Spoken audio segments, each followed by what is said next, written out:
ನಮಸ್ಕಾರ ವೀಕ್ಷಕರೇ, ಇದೀಗ ನಾವು ಕೊಡಗು ಜಿಲ್ಲೆಯಲ್ಲಿ ಆದಂತಹ ಜಲಪ್ರಳಯ ಆಗಿರಬಹುದು, ಮಹಾಮಳೆಗೆ ಜನ ತತ್ತರಿಸಿ ಹೋಗಿದ್ದಾರೆ. ಬಹಳಷ್ಟು ಪ್ರಾಣಹಾನಿಗಳು ಕೂಡ ಆಗಿದೆ. ಆ ದಿನ ರಾತ್ರಿ ಕೋಟ್ಯಾಧಿಪತಿಯಾಗಿದ್ದವ ಮರುದಿವಸ ಭಿಕ್ಷೆ ಬೇಡುವಂತಹ ಸ್ಥಿತಿಯಲ್ಲಿ ಒಂದು ಸೃಷ್ಟಿಯಾಗಿದೆ. ಆ ಒಂದು ಇದರಲ್ಲಿ ಬಹಳಷ್ಟು ಜನರು ಅವರಿಗೆ ನೆರವುಗಳನ್ನು ನೀಡ್ತಾ ಇದ್ದಾರೆ. ಒಂದು ಕಡೆಯಿಂದ ಸರ್ಕಾರ ವೀಕ್ಷಣೆಯನ್ನು ಮಾಡ್ತಾ ಇದೆ. ಮುಂದಿನ ಯಾವ ರೀತಿಯಲ್ಲಿ ಈ ಒಂದು ಕೊಡಗನ್ನು ಪುನರ್ ನಿರ್ಮಾಣ ಮಾಡಬೇಕು ಆ ನಿಟ್ಟಿನಲ್ಲಿ ಸರ್ಕಾರ ಮುಂದಾಗಿದೆ. ಮತ್ತೊಂದು ಕಡೆಯಲ್ಲಿ ಜನರು ಜಾತಿ ಭೇದ ಮರೆತು ಜನರು ಅಲ್ಲಿ ನೆರವನ್ನು ನೀಡ್ತಾ ಇದ್ದಾರೆ. ಕೆಲವೊಂದು ಜಿಲ್ಲಾಡಳಿತ ಮೂಲಕ ನೀಡಿದರೆ ಕೆಲವರು ನೇರವಾಗಿ ನೀಡುವಂತಹ ಈ ಒಂದು ಸನ್ನಿವೇಶ ಇಲ್ಲಿ ಸೃಷ್ಟಿಯಾಗಿದೆ. ಈ ಬಗ್ಗೆ ನಮಗೆ ಮುದರಂಗಡಿ ಪರಿಸರದ ಒಂದು ತಂಡ ನಮ್ಮ ಡೇವಿಡ್ ಡಿಸೋಜರ್ ಅವರ ಒಂದು ತಂಡ ಅಲ್ಲಿಗೆ ನೇರವಾಗಿ ಹೋಗಿ ಈ ಒಂದು ಏನು ಸಂತ್ರಸ್ತರಿದ್ದಾರೆ ಅವರಿಗೆ ಈ ಒಂದು ಪರಿಹಾರವನ್ನು ನೇರವಾಗಿ ಮುಟ್ಟಿಸುವಂತಹ ಕೆಲಸ ಮಾಡಿದೆ. ಆ ತಂಡದ ಬಗ್ಗೆ ಇವತ್ತು ಬಹಳಷ್ಟು ಶ್ಲಾಘನೆ ವ್ಯಕ್ತವಾಗ್ತಾ ಇದೆ. ಈ ಬಗ್ಗೆ ಚರ್ಚಿಸುವುದಕ್ಕೆ ನಮ್ಮೊಂದಿಗೆ ಅನೇಕ ಮಂದಿ ಗೆಸ್ಟ್ಗಳು ಬಂದಿದ್ದಾರೆ. ಅವರನ್ನು ನಾವು ಪರಿಚಯ ಮಾಡಿಕೊಳ್ಳೋಣ. ಈ ಬಗ್ಗೆ ನಮ್ಮ ಹೆಜಮಾಡಿಯ ಸಮಾಜ ಸೇವಕರು, ದಲಿತ ಮುಖಂಡರಾದಂತಹ ಶೇಖರ್ ಹೆಜಮಾಡಿ ಅವರು ನಮ್ಮೊಂದಿಗಿದ್ದಾರೆ. ಈ ಕಾರ್ಯಕ್ರಮಕ್ಕೆ ಸ್ವಾಗತ. ಹಾಗೆಯೇ ನಮ್ಮೊಂದಿಗೆ ಆ ಒಂದು ಕೊಡಗು ಜಿಲ್ಲೆಗೆ ತೆರಳಿ ಡೇವಿಡ್ ಡಿಸೋಜರ್ ತಂಡ ಏನಿತ್ತು ಅದರ ಒಂದು ಮುಖಂಡತ್ವ ವಹಿಸಿ ಆ ಒಂದು ತಂಡದೊಂದಿಗೆ ತೆರಳಿ ಅವರಿಗೆ ಈ ಒಂದು ಸಂತ್ರಸ್ತರಿಗೆ ಈ ಒಂದು ಪರಿಹಾರ ಏನು ಒಂದು ಅಗತ್ಯ ವಸ್ತುಗಳಿರ್ಬೋದು, ಅಕ್ಕಿ ಇತರೆ ವಸ್ತುಗಳನ್ನು ವಿತರಣೆ ಮಾಡುವಲ್ಲಿ ಪ್ರಮುಖ ಪಾತ್ರ ವಹಿಸಿದಂಥ ನಮ್ಮ ಯೋಗೀಶ್ ಆಚಾರ್ಯ ಅವರು ನಮ್ಮೊಂದಿಗಿದ್ದಾರೆ. ಸ್ವಾಗತ ನಿಮಗೂ ಕೂಡ. ಹಾಗೆಯೇ ಪ್ರಮುಖವಾಗಿ ಮತ್ತೊಬ್ಬರು ಆ ತಂಡದಲ್ಲಿದ್ದು ಬಹಳಷ್ಟು ಸಾಹಸಮಯವಾಗಿ, ಯಾಕೆಂದ್ರೆ ಅಲ್ಲಿ ಹೋಗುವುದಕ್ಕೂ ಹೆದರಿಕೆ, ಮರಗಳನ್ನು ಹೋಗುವಾಗ ಓದುವ ಸ್ಥಿತಿಯಲ್ಲಿ ಉತ್ತಮ ಸ್ಥಿತಿ ಕೂಡ ಇರಲಿಲ್ಲ. ಮರಗಳು ಬೀಳುವುದಿರ್ಬೋದು, ರಸ್ತೆಗಳು ಬಿರುಕು ಬೀಳುವುದು. ಆ ಒಂದು ಮಧ್ಯೆಯೂ ಸಂತ್ರಸ್ತರನ್ನು ಭೇಟಿ ಮಾಡಿ ಅವರಿಗೆ ಬೇಕಾದಂತಹ ಕೆಲವೊಂದು ಅಗತ್ಯ ವಸ್ತುಗಳನ್ನು ತಲುಪಿಸುವಲ್ಲಿ ಪ್ರಮುಖ ಪಾತ್ರ ವಹಿಸುವ ಮತ್ತೊಬ್ಬರು ನಮ್ಮೊಂದಿಗಿದ್ದಾರೆ. ಸುಧೀರ್ ರಾವ್ ಅವರು, ನಿಮಗೂ ಸ್ವಾಗತ. ನಾವು ಪ್ರಮುಖವಾಗಿ ಇಲ್ಲಿ ಗಮನಿಸಬಹುದು, ಯಾಕೆಂದ್ರೆ ಇಲ್ಲಿ ಕೆಲವೊಂದು ತಂಡಗಳು, ಬಹಳಷ್ಟು ತಂಡಗಳಲ್ಲಿ ಇಲ್ಲಿ ಅಗತ್ಯ ವಸ್ತುಗಳನ್ನ ಶೇಖರಣೆ ಮಾಡಿರಬಹುದು, ಇಲ್ಲ ಅವರಿಗೆ ಬೇಕಾದ ಈ ನಗದು ರೂಪದಲ್ಲಿ ಆಗಿರ್ಬೋದು. ಬಹಳಷ್ಟು ತಂಡಗಳು ಈಗ ನಾವು ಇಲ್ಲಿ ಕಾರ್ಯಾಚರಿಸುವಂತದ್ದು ಗಮನಿಸ್ತಾ ಇದ್ದೇವೆ. ಮತ್ತೊಂದು ಕಡೆಯಲ್ಲಿ ಇದಕ್ಕೆ ಅಪವಾದವು ಎಂಬಂತೆ ಬಹಳಷ್ಟು ಮಂದಿ ತಂಡಗಳಾಗಿ ಹೋಗಿ ಅದನ್ನ ಈ ಸಂತ್ರಸ್ತರ ಹೆಸರಲ್ಲಿ ಹಣವನ್ನು ದುರುಪಯೋಗ ಮಾಡಿಕೊಳ್ಳುವಂತಹ ಸ್ಥಿತಿ ಕೂಡ ನಿರ್ಮಾಣ ಆಗ್ತದೆ. ಅದರಿಂದಾಗಿ ಯಾವ ರೀತಿಯಲ್ಲಿ ಇದನ್ನ ಕೊಡಬೇಕಾ ಬೇಡ ಜನರಲ್ಲಿ ಕೂಡ ಗೊಂದಲ ಇದೆ. ಯಾಕೆಂದ್ರೆ ಅವರು ಕೊಡುವಂತದ್ದು ಪ್ರತಿಯೊಬ್ಬರು ಬೆವರ ಹನಿಯನ್ನ ಕೊಡ್ತಾ ಇದ್ದಾರೆ. ಅದು ಸಂತ್ರಸ್ತರಿಗೆ ಮುಟ್ಟಬೇಕು. ಆ ಸಂತ್ರಸ್ತರ ಕಷ್ಟ ನೋವುಗಳನ್ನ ತಿಳ್ಕೊಂಡು ಮಾಧ್ಯಮಗಳಲ್ಲಿ ಆಗಿರ್ಬೋದು ಬಹಳಷ್ಟು ಅವರಿವರು ಹೇಳಿದ್ದನ್ನು ಕೇಳಿ ಬಹಳಷ್ಟು ನೊಂದಂತ ಅವರು ತಮ್ಮ ಬೆವರ ಹನಿಯನ್ನ ಈ ದಾನ ರೂಪವಾಗಿ ಕೊಡ್ತಾ ಇದ್ದಾರೆ. ಆದರೆ ಅದು ಮುಟ್ಟುವಂತ ರೀತಿ ಇರಬಹುದು. ನಾವು ನೇರವಾಗಿ ಜಿಲ್ಲಾಡಳಿತಕ್ಕೆ ಕೊಟ್ಟರು ಅಲ್ಲಿ ಅದು ಕೂಡ ಮುಟ್ತಾ ಇಲ್ಲ ಎಂಬ ಮಾಹಿತಿ. ಯಾಕೆಂದ್ರೆ ಅಲ್ಲಿ ಸಂತ್ರಸ್ತರ ಹೇಳ್ತಿದ್ದಾರೆ ನಮಗೆ ಯಾವುದೇ ರೀತಿಯಲ್ಲಿ ಮುಟ್ತಾ ಇಲ್ಲ. ಯಾಕೆಂದ್ರೆ ಆ ಭಾಗಕ್ಕೆ ಈ ಡೇವಿಡ್ ಡಿಸೋಜರ್ ತಂಡ ಆ ಪ್ರದೇಶಕ್ಕೆ ಹೋದಾಗ ಅವರು ಹೇಳುವಂತದ್ದು, ನಮಗೆ ಯಾವುದೇ ರೀತಿಯಲ್ಲಿ ಇಷ್ಟರವರೆಗೆ 10 ಪೈಸೆ ಇಲ್ಲ ಅಗತ್ಯ ವಸ್ತುಗಳು ಇಷ್ಟವರೆಗೆ ನಮಗೆ ಮುಟ್ಟಿಲ್ಲ. ನಮಗೆ ಸರ್ಕಾರದ ಅಧಿಕಾರಿಗಳಾಗಿರ್ಬೋದು, ಜನಪ್ರತಿನಿಧಿಗಳಾಗಿರ್ಬೋದು ಯಾರು ನಮ್ಮ ಹತ್ತಿರ ಸುಳಿಯಲಿಲ್ಲ ಎಂಬ ಅಪವಾದ ಕೂಡ ಇದೆ. ಆಗಿರುವಾಗ ಶೇಖರ್ ಹೆಜಮಾಡಿ ಅವರೇ, ಈ ರೀತಿ ಆಗಿರುವಾಗ ಮುಂದಿನ ದಿನದಲ್ಲಿ ಇಂಥ ಸ್ಥಿತಿ ನಿರ್ಮಾಣ ಆದಾಗ ಇದಕ್ಕೆ ಯಾವ ರೀತಿಯಲ್ಲಿ ಪರಿಹಾರ ಸೂಚಿಸಿಕೊಳ್ಬಹುದು ಶೇಖರ್ ಹೆಜಮಾಡಿ ಅವರೇ? ಪ್ರಪ್ರಥಮವಾಗಿ ಇವತ್ತು ಕೊಡಗು ಮತ್ತು ಕೇರಳ ರಾಜ್ಯದಲ್ಲಿ ಏನು ಪ್ರಕೃತಿ ಮುನಿಸಿಕೊಂಡು ದುರಂತ ನಡೆದಿದ ಅವರಿಗೆ ಪ್ರಪ್ರಥಮವಾಗಿ ಮಾಧ್ಯಮದ ಮೂಲಕ ನಾನು ಸಾಂತ್ವನ ಹೇಳಲಿಕ್ಕೆ ಇಚ್ಛೆ ಪಡ್ತಾ ಇದ್ದೇನೆ. ಮತ್ತು ಇವತ್ತು ಪ್ರಪಂಚದ ಮೂಲೆ ಮೂಲೆಯಲ್ಲಿ ಎಲ್ಲ ಕಡೆ ಕೂಡ ಇಂತಹ ಪರಿಸ್ಥಿತಿ ನಿರ್ಮಾಣ ಆಗ್ತದೆ. ಯಾಕಂದ್ರೆ ನಾವು ಜಪಾನ್ ನೋಡಬಹುದು, ಬೇರೆ ಬೇರೆ ದೇಶಗಳಲ್ಲಿ, ಈ ಪರ್ವತ ಪ್ರದೇಶ ತಪ್ಪಲಲ್ಲಿರ್ತಕ್ಕಂಥ ದೇಶಗಳಲ್ಲಿ ಇವತ್ತು ಪ್ರತಿ ವರ್ಷ ಇಂತಹ ಘಟನೆಗಳು ನಡೀತದೆ. ಆದ್ರೆ ನಮಗೆಲ್ಲ ಇವತ್ತು ನಮ್ಮ ರಾಜ್ಯದಲ್ಲಿರ್ಬೋದು, ನಮ್ಮ ದೇಶದಲ್ಲಿ ಇದೆಲ್ಲ ಅಪರೂಪದ ಘಟನೆಗಳು. ಆ ಘಟನೆ ಆಗಬಾರ್ದಿತ್ತು, ಇವತ್ತು ಆಗಿದೆ ಅದು. ಯಾಕಂತ ಹೇಳಿದ್ರೆ ಇಲ್ಲಿ ಒಂದು ವಿಚಾರವನ್ನ ನಾವು ನೆನಪಿಸ್ಕೊಳ್ಬೇಕು. ಪ್ರಕೃತಿ ಮುನಿಸಿಕೊಂಡ್ರೆ ನಾವು ಯಾರೂ ಕೂಡ ಶ್ರೀಮಂತರಲ್ಲ, ಯಾರು ಕೂಡ ಬಡವರಲ್ಲ, ಎಲ್ಲರನ್ನು ಸಮಾನಾಂತರವಾಗಿ ಅದು ಕೊಚ್ಚಿಕೊಂಡು ಹೋಗ್ತದೆ ಎಂಬುದನ್ನು ಇದೊಂದು ನಿದರ್ಶನ. ಹಾಗಾಗಿ ಇಂಥ ದುರಂತ ಆಗಬಾರ್ದಿತ್ತು. ಇವತ್ತು ಅಲ್ಲಿ ಯಾರು ಸಂತ್ರಸ್ತರಿದ್ದಾರ, ಕೇರಳ ಇರ್ಬೋದು, ಅದೇ ರೀತಿ ಕೊಡಗಿರ್ಬೋದು, ಇವರೆಲ್ಲ ನಮ್ಮ ದೇಶದ ಪ್ರಜೆಗಳು.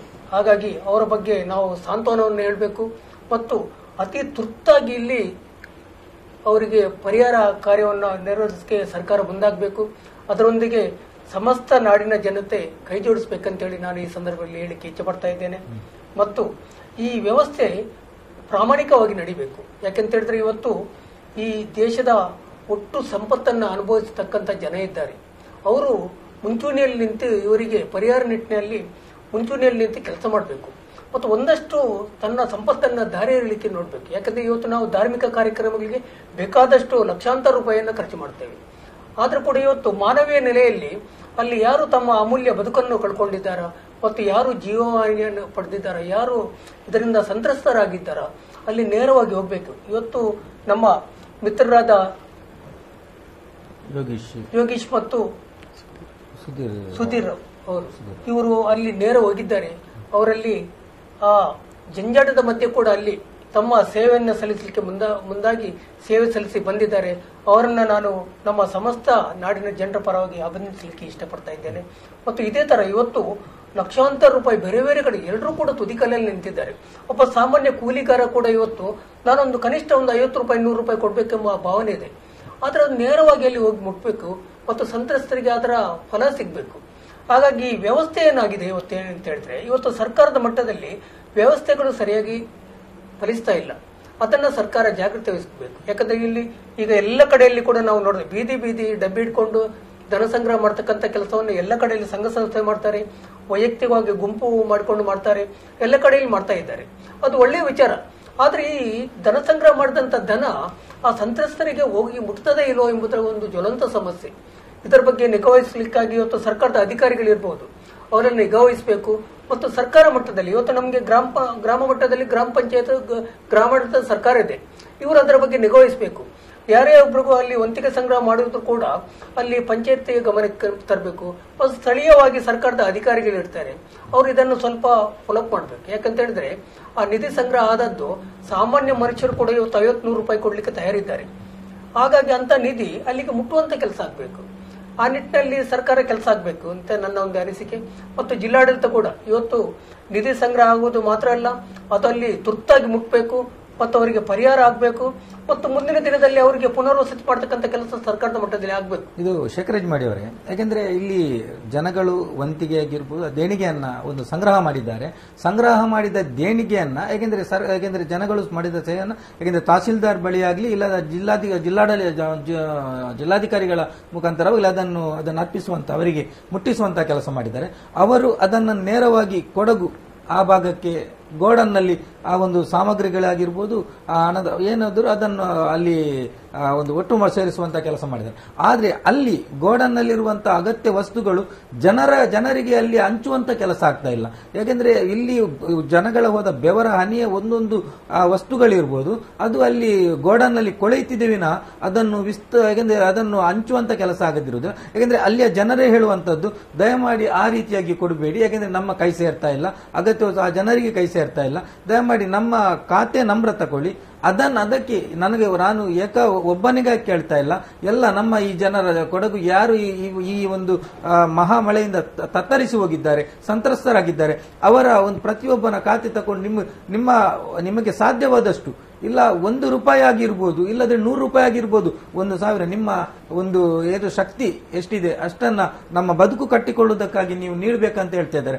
ಆಗಿರುವಾಗ ಇದನ್ನ ಒಂದು ವಸ್ತುಗಳನ್ನು ತಕೊಂಡು ಹೋಗಿ ಅಲ್ಲಿ ಹಂಚುವುದಕ್ಕೂ ಒಂದು ಅಲ್ಲಿ ಸಮಸ್ಯೆ ಆಗುವುದಾದ್ರೆ ಅಂತದ್ದು ಈಗ ಯಾವ ರೀತಿಯಲ್ಲಿ ಅಲ್ಲಿ ಸಹಾಯ ಮಾಡಬೇಕಂತ ಹೇಳ್ತೀವಿ. ಈಗ ನೋಡಿ, ನಾವು ಇಂಥ ಪ್ರಕೃತಿ ವಿಕೋಪ ಆದಾಗ ಅದನ್ನ ವೈಯಕ್ತಿಕವಾಗಿ ಹಂಚಲಿಕ್ಕೆ ಬರುವುದಿಲ್ಲ. ಯಾಕೆಂತ ಹೇಳಿದ್ರೆ ಇಡೀ ಕೊಡಗು ಅಲ್ಲಿ ಸಂತ್ರಸ್ತರಾಗಿದ್ದಾರೆ, ಒಂದು ವಿಚಾರ ಅದು. ಹಾಗಾಗಿ ನಾವು ವೈಯಕ್ತಿಕ ಖಾತೆಗೆ ಜಮಾ ಮಾಡಲಿಕ್ಕೆ ಆಗುದಿಲ್ಲ. ಎಷ್ಟು ಮಂದಿ ವೈಯಕ್ತಿಕ ಖಾತೆಗೆ ನಾವು ಜಮಾ ಮಾಡಬಹುದು? ಅದಕ್ಕಾಗಿ ಸಾಮೂಹಿಕವಾಗಿ ಇವತ್ತು ಅವರಿಗೆ ಪರಿಹಾರ ವ್ಯವಸ್ಥೆ ಆಗಬೇಕು. ಹಾಗಾಗಿ ಸರ್ಕಾರದ ಮಟ್ಟದ ಅಧಿಕಾರಿಗಳು ಇವತ್ತು ಇದರ ಬಗ್ಗೆ ಇನಿಷಿಯೇಟ್ ತಗೊಳ್ಬೇಕು, ಒಂದದು. ಮತ್ತು ಸಂಘ ಸಂಸ್ಥೆಗಳು ಇಲ್ಲಿ ಏನಿದ್ರು ಕೂಡ ಅದಕ್ಕೆ ದಾಖಲಾತಿ ಬೇಕು. ಆ ದಾಖಲಾತಿ ಇವತ್ತು ಗೋಡನ್ನಲ್ಲಿ ಒಂದಷ್ಟು ತುಂಬಾ ಮಂದಿ ಇವತ್ತು ಇಡೀ ದೇಶದಲ್ಲಿ ಪರಿಹಾರ ಧನ ಅಂತ ವಸ್ತು ರೂಪದಲ್ಲಿ ಇರ್ಬೋದು ಹರಿದು ಬರ್ತಾ ಉಂಟು ಕೊಡಗು ಮತ್ತು ಕೇರಳಕ್ಕೆ, ಮತ್ತು ಪರದೇಶದಿಂದ ಕೂಡ ಬರ್ತಾ ಉಂಟು. ಹಾಗಾಗಿ ಅದು ಬರುವಾಗ ಅದಕ್ಕೊಂದು ವ್ಯವಸ್ಥಿತವಾದ ಒಂದು ದಾರಿ ಬೇಕು. ಅದಕ್ಕೆ ಎಲ್ಲಿ ಅಂದ್ರೆ ನಾವು ಈಗ ವೈಯಕ್ತಿಕ ಅವರು ಖಾತೆ ಕೊಟ್ರೆ ಕೆಲವರಿಗೆ ಮಾತ್ರ ಅದು ಮುಟ್ತದೆ. ಸಾಮೂಹಿಕವಾಗಿ ಎಲ್ಲರನ್ನು ಪುನರ್ವಸತಿ ಮಾಡ್ಲಿಕ್ಕೆ ಅಲ್ಲಿ ಸಾಧ್ಯ ಆಗ್ತಾ ಇಲ್ಲ. ಹಾಗಾಗಿ ಸರ್ಕಾರದ ಮಟ್ಟದಲ್ಲಿ ಅದನ್ನ ಒಂದು ವ್ಯವಸ್ಥಿತ ಒಂದು ರೀತಿಯಲ್ಲಿ ಸಂಪರ್ಕವನ್ನು ಮಾಡಬೇಕು ಮತ್ತು ಅದನ್ನು ಹಂಚುವಂತ ಕಾರ್ಯ ಸರ್ಕಾರದ ಮಟ್ಟದಲ್ಲಿ ಆಗಬೇಕು. ಇದರೊಂದಿಗೆ ನಮ್ಮ ಸಾರ್ವಜನಿಕರು ಮತ್ತು ಸಂಘ ಸಂಸ್ಥೆಗಳು ಕೈ ಜೋಡಿಸಬೇಕಂತ ಹೇಳಿ ನನ್ನ ಒಂದು ಅನಿಸಿಕೆ. ಶೇಖರ್ ಒಂದು ನಿಮಿಷ, ಒಂದು ಕರೆ ಇದೆ. ಹಲೋ ಹಲೋ ಹಲೋ, ಹೇಳಿ. ಈ ಒಂದು ಕೊಡಗಿನ ಏನು ಮಹಾಮಳೆಯಿಂದಾಗಿ ಕೊಡಗಿನ ಜನ ತತ್ತರಿಸಿ ಹೋಗಿದ್ದಾರೆ. ಅಲ್ಲಿ ಈಗ ಜನಗಳೇ ಒಂದಾಗಿ, ಯಾಕೆಂದ್ರೆ ಸರ್ಕಾರದ ಏನು ಒಂದು ಪಾಲಿದೆ ಅದನ್ನು ಕೂಡ ಮೀರಿ, ಯಾಕೆಂದ್ರೆ ಜನಗಳೇ ಅದಕ್ಕೆ ಒಂದು ನಮ್ಮ ಪರಿಹಾರಕ್ಕಾಗಿ ಜನರ ಒಂದು ಬೆಂಬಲಕ್ಕೆ ನಿಂತಿದ್ದಾರೆ. ಅವರು ಅಲ್ಲಿ ಇಲ್ಲಿ ಜನಗಳಿಂದ ದೇಣಿಗೆ ಸೇಕರಿಸಿ ಅಲ್ಲಿಗೆ ಮುಟ್ಟಿಸುವಂತ ಕೆಲಸ ಮಾಡ್ತಿದೆ. ಈ ಬಗ್ಗೆ ತಾವು ಏನ್ ಹೇಳ್ತೀರಿ? ನಮಸ್ತೆ, ನನ್ನ ಹೆಸರು ಶ್ರೇಯಸ್ ಅಂದ್ಬಿಟ್ಟು. ಹೇಳಿ. ನಾನು ಕಳೆದ ಒಂದು ವಾರದಿಂದ ಇಲ್ಲಿದ್ದೀನಿ. ಸೊ ಈಗ ನೀವು ಹೇಳಿದಾಗ ಆಕ್ಚುಲಿ ಮಾಧ್ಯಮಗಳಿಗೆ ಆಕ್ಚುಲಿ ಈ ವಿಷಯ ಮುಟ್ಟಿರೋದು ನಿಜಕ್ಕೂ ಖುಷಿ ವಿಚಾರ. ಮೊದಲನೇದಾಗಿ ಸರ್ಕಾರದಿಂದ ಆಕ್ಚುಲಿ ಏನ್ ಕೆಲಸ ಆಗ್ಬೇಕಿತ್ತು ಅದು ಶಿಸ್ತುಬದ್ಧವಾಗಿ ಮತ್ತು ತ್ವರಿತಗತಿಯಲ್ಲಿ ಆಗ್ತಿಲ್ಲ. ಅದು ರಾಜ್ಯ ಇರ್ಬೋದು ಅಥವಾ ಕೇಂದ್ರ ಸರ್ಕಾರ ಇರ್ಬೋದು. ಸೊ ಕೊನೆಗೆ ಆಕ್ಚುಲಿ ಇದು ನಮ್ಮಂತ ಪಬ್ಲಿಕ್ ಗಳೇ ಬಂದ್ರೆ ಸಾರ್ವಜನಿಕರೇ ಆಕ್ಚುಲಿ ಇವರೇ ನೆರವು ನಿಂತಿರೋದು ನಿಜಕ್ಕೂ ಮಾನವೀಯತೆ ಅಂತಕ್ಕಂತ ಒಂದು ಏನ್ ತತ್ವ ಇದೆ ಅದಕ್ಕೆ ಇಡದಂತ ಕನ್ನಡಿ ಇಲ್ಲಿ ಖಂಡಿತ. ಸೊ ಇಲ್ಲಿ ಏನಾಗಿದೆ ಅಂತಂದ್ರೆ ಇಲ್ಲಿ ಜನಗಳು ಕೊಟ್ಟಂತ ಆಹಾರ ಸಾಮಗ್ರಿಗಳಿರ್ಬೋದು, ದಿನಬಳಕೆ ವಸ್ತುಗಳಿರ್ಬೋದು, ಇದೆಲ್ಲ ಒಂದ್ ಕಡೆ ತಂದು ಬೀಳ್ತಿದೆ. ಅಂದ್ರೆ ಇತ್ತೀಚೆಗೆ 3 ಕಡೆ ಏನೋ ಜಾಗ ತೋರಿಸಿದ್ದಾರಂತವ್ರು. ಕುಶಾಲನಗರದಲ್ಲೊಂದು ಮತ್ತೆ ಮಡಿಕೇರಿಯಲ್ಲೆಲ್ಲ 2 ಜಾಗದಲ್ಲಿ ಜಾಗ ತೋರಿಸಿದ್ದಾರೆ. ಮತ್ತೆ ಅದನ್ನ ತಗೊಂಡೋಗಿ ಅವ್ರಿಗೆ ಏನೇನು ಸಂತ್ರಸ್ತರಿಗೆ ಡಿಸ್ಟ್ರಿಬ್ಯೂಟ್ ಮಾಡ್ತೀವಿ ಅಂತ ಹೇಳ್ತಿದ್ದಾರೆ. ಆದ್ರೆ ಪರಿಸ್ಥಿತಿ ನಾವು ವಾಸ್ತವದಲ್ಲಿ ನೋಡೋದಾದ್ರೆ ಸಾಕಷ್ಟು ಸಾಮಗ್ರಿಗಳು ಆಕ್ಚುಲಿ ಪೋಲ್ ಆಗಿದೆ, ವೇಸ್ಟ್ ಆಗಿದೆ. ಇದ್ರ ಬಗ್ಗೆ ಆಕ್ಚುಲಿ ಅವರು ಆಡಳಿತ ಮಂಡಳಿ ಏನ್ ಕ್ರಮ ತಗೊಂಡಿದೆ ಗೊತ್ತಿಲ್ಲ. ಮೊದಲ 4-5 ದಿನಗಳಲ್ಲಿ ಬ್ರೆಡ್ ಇರ್ಬೋದು ಅಥವಾ ಯಾವ್ದೇ ರೀತಿ ರಾ ಫುಡ್ ಅಂತ ಏನ್ ಹೇಳ್ತೀವಲ್ಲ, ಇಮಿಡಿಯೇಟ್ ತಿನ್ನುವಂತ ಒಂದು ಫುಡ್ ಏನಿದೆಯಲ್ಲ ಅದು ಸಾಕಷ್ಟು ವೇಸ್ಟ್ ಆಗಿದೆ. ಸೊ ಅದು ಆಕ್ಚುಲಿ ತಲುಪಬೇಕು. ಇದೆಲ್ಲದಕ್ಕಿಂತ ಮುಖ್ಯವಾಗಿ ಸಾಕಷ್ಟು ನಿರಾಶ್ರಿತರು ಇವ್ರು ಏನ್ ಗಂಜಿ ಕೇಂದ್ರಗಳು ತರ್ತಿದ್ದಾರೆ ಅಲ್ಲಿಗೆ ಬರ್ಲಿಲ್ಲ. ಅಕ್ಕಪಕ್ಕ ಮನೆಗಳಿರ್ತಕ್ಕಂತ ಮನೆಗಳಿಗಿರ್ಬೋದು ಅಥವಾ ಅಕ್ಕಪಕ್ಕದ ಊರಲ್ಲಿ ತಮ್ಮ ನೆಂಟರಿಷ್ಟರ ಮನೆಗಳಿಗೆ ಸೇರಿದ್ದಾರೆ. ಸೊ ಅಂತ ಜಾಗಗಳಿಗೆ ಆಕ್ಚುಲಿ ಸರ್ಕಾರದಿಂದ ಈ ಫುಡ್ ಏನು ಹೋಗ್ತಾ ಇಲ್ಲ. ಫುಡ್ ಇರ್ಬೋದು ಅಥವಾ ಬೇರೆ ಇನ್ಯಾವುದೇ ಸವಲತ್ತುಗಳು ಆಕ್ಚುಲಿ ಹೋಗ್ತಾ ಇಲ್ಲ. ಇದು ನಾವು ನೋಡಿದಂತ ಒಂದು ವಾಸ್ತವ. ಇಲ್ಲೆಲ್ಲೋ ಆಕ್ಚುಲಿ ಮಾದಾಪುರ ಅಂತ ಬರೀ ಹೆಸರಿಗಷ್ಟೇ ಹೇಳ್ತಾರೆ. ಉದಾಹರಣೆಗೆ ಆ ಮಾದಾಪುರದಿಂದ ಮುಂದೆ ಇನ್ನ ಸಿರಿಗಂದೂರ್ ಇರ್ಬೋದು, ಬಿಳಿಗೇರಿ ಇರ್ಬೋದು, ಅಂದ್ರೆ ಆ ಏನು ಮೇನ್ ರೋಡ್ ಏನಿದೆ, ಮೇನ್ ರೋಡ್ ಇಂದ ಸ್ವಲ್ಪ ಹೆಚ್ಚು ಕಡಿಮೆ ಒಂದು 8-10 ಕಿಲೋಮೀಟರ್ ಒಳಗಡೆ ಹೋಗ್ಬೇಕು. ಅಂತ ಜಾಗಗಳಲ್ಲಿ ಸಾಕಷ್ಟು ಗುಡ್ಡಗಳು ಕುಸಿದಿದೆ, ತೋಟಗಳು ಹಾಳಾಗಿದೆ. ನಮ್ಗೆ ಸಿಕ್ಕಂತವರೆಲ್ಲ ಆಕ್ಚುಲಿ ಕೂಲಿ ಕೆಲಸ ಮಾಡುವಂತ ಒಬ್ಬ ವ್ಯಕ್ತಿ ಅಂಡ್ ಅಗೇನ್ ಯಾರು ತೋಟದ ಮಾಲೀಕರು ಇಬ್ರು ಆಕ್ಚುಲಿ ಜೊತೆಗೆ ಮನೆಗಳನ್ನ ಕಳ್ಕೊಂಡು ಜೊತೆಲಿ ನೋಡಿದ್ವಿ ನಾವು. ಸೊ ಅಂತ ಜಾಗಗಳಿಗೆ ಆಕ್ಚುಲಿ ಸರ್ಕಾರದಿಂದ ಇಂಥ ಸವಲತ್ತುಗಳು ತಲುಪಬೇಕು ಅಂತ ಅನ್ನೋದು. ಅಲ್ವಾ? ಈಗ ನಾವು ಯಾಕಂದ್ರೆ ನಾವು ಬಹಳಷ್ಟು ದಾನಿಗಳನ್ನು ಕಂಡಿದ್ದೇವೆ, ಬಹಳಷ್ಟು ಇದಕ್ಕೆ ದೇಣಿಗೆ ಸಂಗ್ರಹ ಮಾಡುವವರನ್ನು ಕಂಡಿದ್ದೇವೆ. ಅವರು ನೇರವಾಗಿ ಜಿಲ್ಲಾಡಳಿತಕ್ಕೆ ಇದನ್ನ ಮುಟ್ಟಿಸುವಂತಹ ಕೆಲಸ ಮಾಡ್ತಾರೆ. ಆದ್ರೆ ಇಲ್ಲಿ ನಮ್ಮ ಒಂದು ಉಡುಪಿ ಜಿಲ್ಲೆಯಲ್ಲಿ ಪ್ರಥಮ ಅಂತ ಹೇಳ್ಬೋದು, ಡೇವಿಡ್ ಡಿಸೋಜ್ ಅವರ ಮುದರಂಗಡಿಯಿಂದ ಹೋದಂತಹ ತಂಡ ಇದೇವರು ನೇರವಾಗಿ ಅವರಿಗೆ ಮುಟ್ಟಿಸುವಂತಹ ಕೆಲಸ ಮಾಡಿದೆ. ಈ ಬಗ್ಗೆ ಅವರ ಒಂದು ತಂಡದ ಬಗ್ಗೆ ತಾವೇನ್ ಹೇಳ್ತೀರಿ? ನಿಜಕ್ಕೂ ಆಕ್ಚುಲಿ ಅವರಲ್ಲಿ ಸಾಕಷ್ಟು ಜನ ನನಗೆ ಪರಿಚಯ ಇದ್ದಂತವ್ರು. ನಮ್ಮ ಉದ್ದೇಶ ಕೂಡ ಅದಿತ್ತು. ಅವ್ರು ಆಕ್ಚುಲಿ ಬರುವಾಗ್ಲೇನೆ ಏನಂತ ಇದು ಸುಮ್ನೆ ಎಲ್ಲೋ ತಗೊಂಡೋಗ್ಬಿಟ್ಟು ಜಿಲ್ಲಾಡಳಿತಕ್ಕೆ ಕೊಟ್ಟು ಕೈ ತೊಳ್ಕೊಳ್ಳೋದಕ್ಕಿಂತ ಆಕ್ಚುಲಿ ನೇರವಾಗಿ ಸಂತ್ರಸ್ತರಿಗೆ ಮುಟ್ಟಿಸುವಂತ ಒಂದು ಕೆಲಸ ಆಗ್ಬೇಕು, ಅದರಿಂದ ನಮಗೂ ಕೂಡ ಮನತೃಪ್ತಿ ಆಗ್ತದೆ ಅಂತ ಆ ತಂಡದ ಅಭಿಪ್ರಾಯ ಇತ್ತು. ಸೊ ಅದಕ್ಕೆ ತಕ್ಕಾಗಿ ಆಕ್ಚುಲಿ ಬಹಳ ಶಿಸ್ತುಬದ್ಧ ಕೆಲಸ ಮಾಡಿದ್ರು. ನಾನು ಅವ್ರಿಗೆ ಬಹಳ ಅಪ್ರಿಶಿಯೇಟ್ ಮಾಡ್ತೀನಿ ನಿಜಕ್ಕೂ. ಎಲ್ಲಾ ಆಕ್ಚುಲಿ ನಮ್ಮ ಕೊಡಗುವನ್ನ ಕನೆಕ್ಟ್ ಮಾಡ್ತಕ್ಕಂಥ ರಸ್ತೆಗಳು ಬಂದಾಗಿದೆ. ಚಾರ್ಮಾಡಿ ಇರ್ಬೋದು, ಈ ಕಡೆ ಮಡಿಕೇರಿ ರಸ್ತೆ ಇರ್ಬೋದು, ಬಂದಾಗಿದೆ. ಇವರು ಆಕ್ಚುಲಿ ಬಹಳಷ್ಟು ಒಂದು ದಿನ ಪೂರ್ತಿ ಬೆಳಿಗ್ಗೆ ಜರ್ನಿನೇ ಮಾಡ್ಕೊಂಡು ಬಂದು ಅಲ್ಲಿಂದ ಬಂದು ಯಾವುದೇ ವಿಶ್ರಾಂತಿನ ತಗೊಳ್ಳದೆ ರಾತ್ರೋರಾತ್ರಿ ಆಕ್ಚುಲಿ ಅದೆಲ್ಲ ಸಗ್ರಿಗೇಟ್ ಮಾಡಿದ್ದಾರೆ. ವಿಂಗಡಣೆ ಮಾಡಿ ಒಂದೊಂದು ಮನೆಗೆ ಏನ್ ಕೊಡ್ಬೋದು ಅಂತ ಪ್ಯಾಕೆಟ್ ನ ಮಾಡಿ ಏನು 1 ಗಂಟೆ 2 ಗಂಟೆಗೆ ಮಲಗಿ ಮತ್ತೆ ಬೆಳಗಿನ ಜಾವ 7 ಗಂಟೆಗೆ ಎದ್ದು ಅಲ್ಲಿಗೆ ತಗೊಂಡಾಗ ತಲುಪುವಂತ ಕೆಲಸನ ಮಾಡಿದ್ದಾರೆ ಆ 8 ಜನಗಳು. ನಿಜಕ್ಕೂ ಆಕ್ಚುಲಿ ಅವರ ಕಾಳಜಿ ಇರ್ಬೋದು ಮತ್ತೆ ಆ ಇಚ್ಛಾಶಕ್ತಿ ಇದೆಯಲ್ಲ, ಅದು ಇನ್ನಿತರ ಯುವಕರೆಲ್ಲ ಆಕ್ಚುಲಿ ಬರಬೇಕು ಅಂತಕ್ಕಂಥದ್ದು ನನ್ನ ಒಂದು ಮನವಿ. ಖಂಡಿತ ಖಂಡಿತ ಇಂಥ ಇಚ್ಛಾಶಕ್ತಿಯನ್ನು ಎಲ್ಲರೂ ಮೈಗೂಡಿಸಿಕೊಳ್ಳಿ. ಮುಂದಿನ ದಿನದಲ್ಲಿ, ಯಾಕೆಂದ್ರೆ ಇಷ್ಟಕ್ಕೆ ಮುಗಿಯುವುದಿಲ್ಲ, ಮುಂದಿನ ದಿವಸದಲ್ಲಿ ಮತ್ತಷ್ಟು ಈ ಸಂತ್ರಸ್ತರ ನೆರವಿಗೆ ಯುವಕರು ಧಾವಿಸುವಂತಾಗಲಿ ಎಂಬುದಾಗಿ ಹಾರೈಸ್ತಾ ಧನ್ಯವಾದಗಳು ನಿಮ್ಮ ಕರೆ ಮಾಡಿದ್ದಕ್ಕಾಗಿ. Thank you. ಏಕೆಂದರೆ ಈಗ ನಾವು ಗಮನಿಸಿದ್ದೇವೆ ಬಹಳಷ್ಟು ಒಂದು ರಿಸ್ಕ್ ಅಂತ ಹೇಳ್ಬೋದು.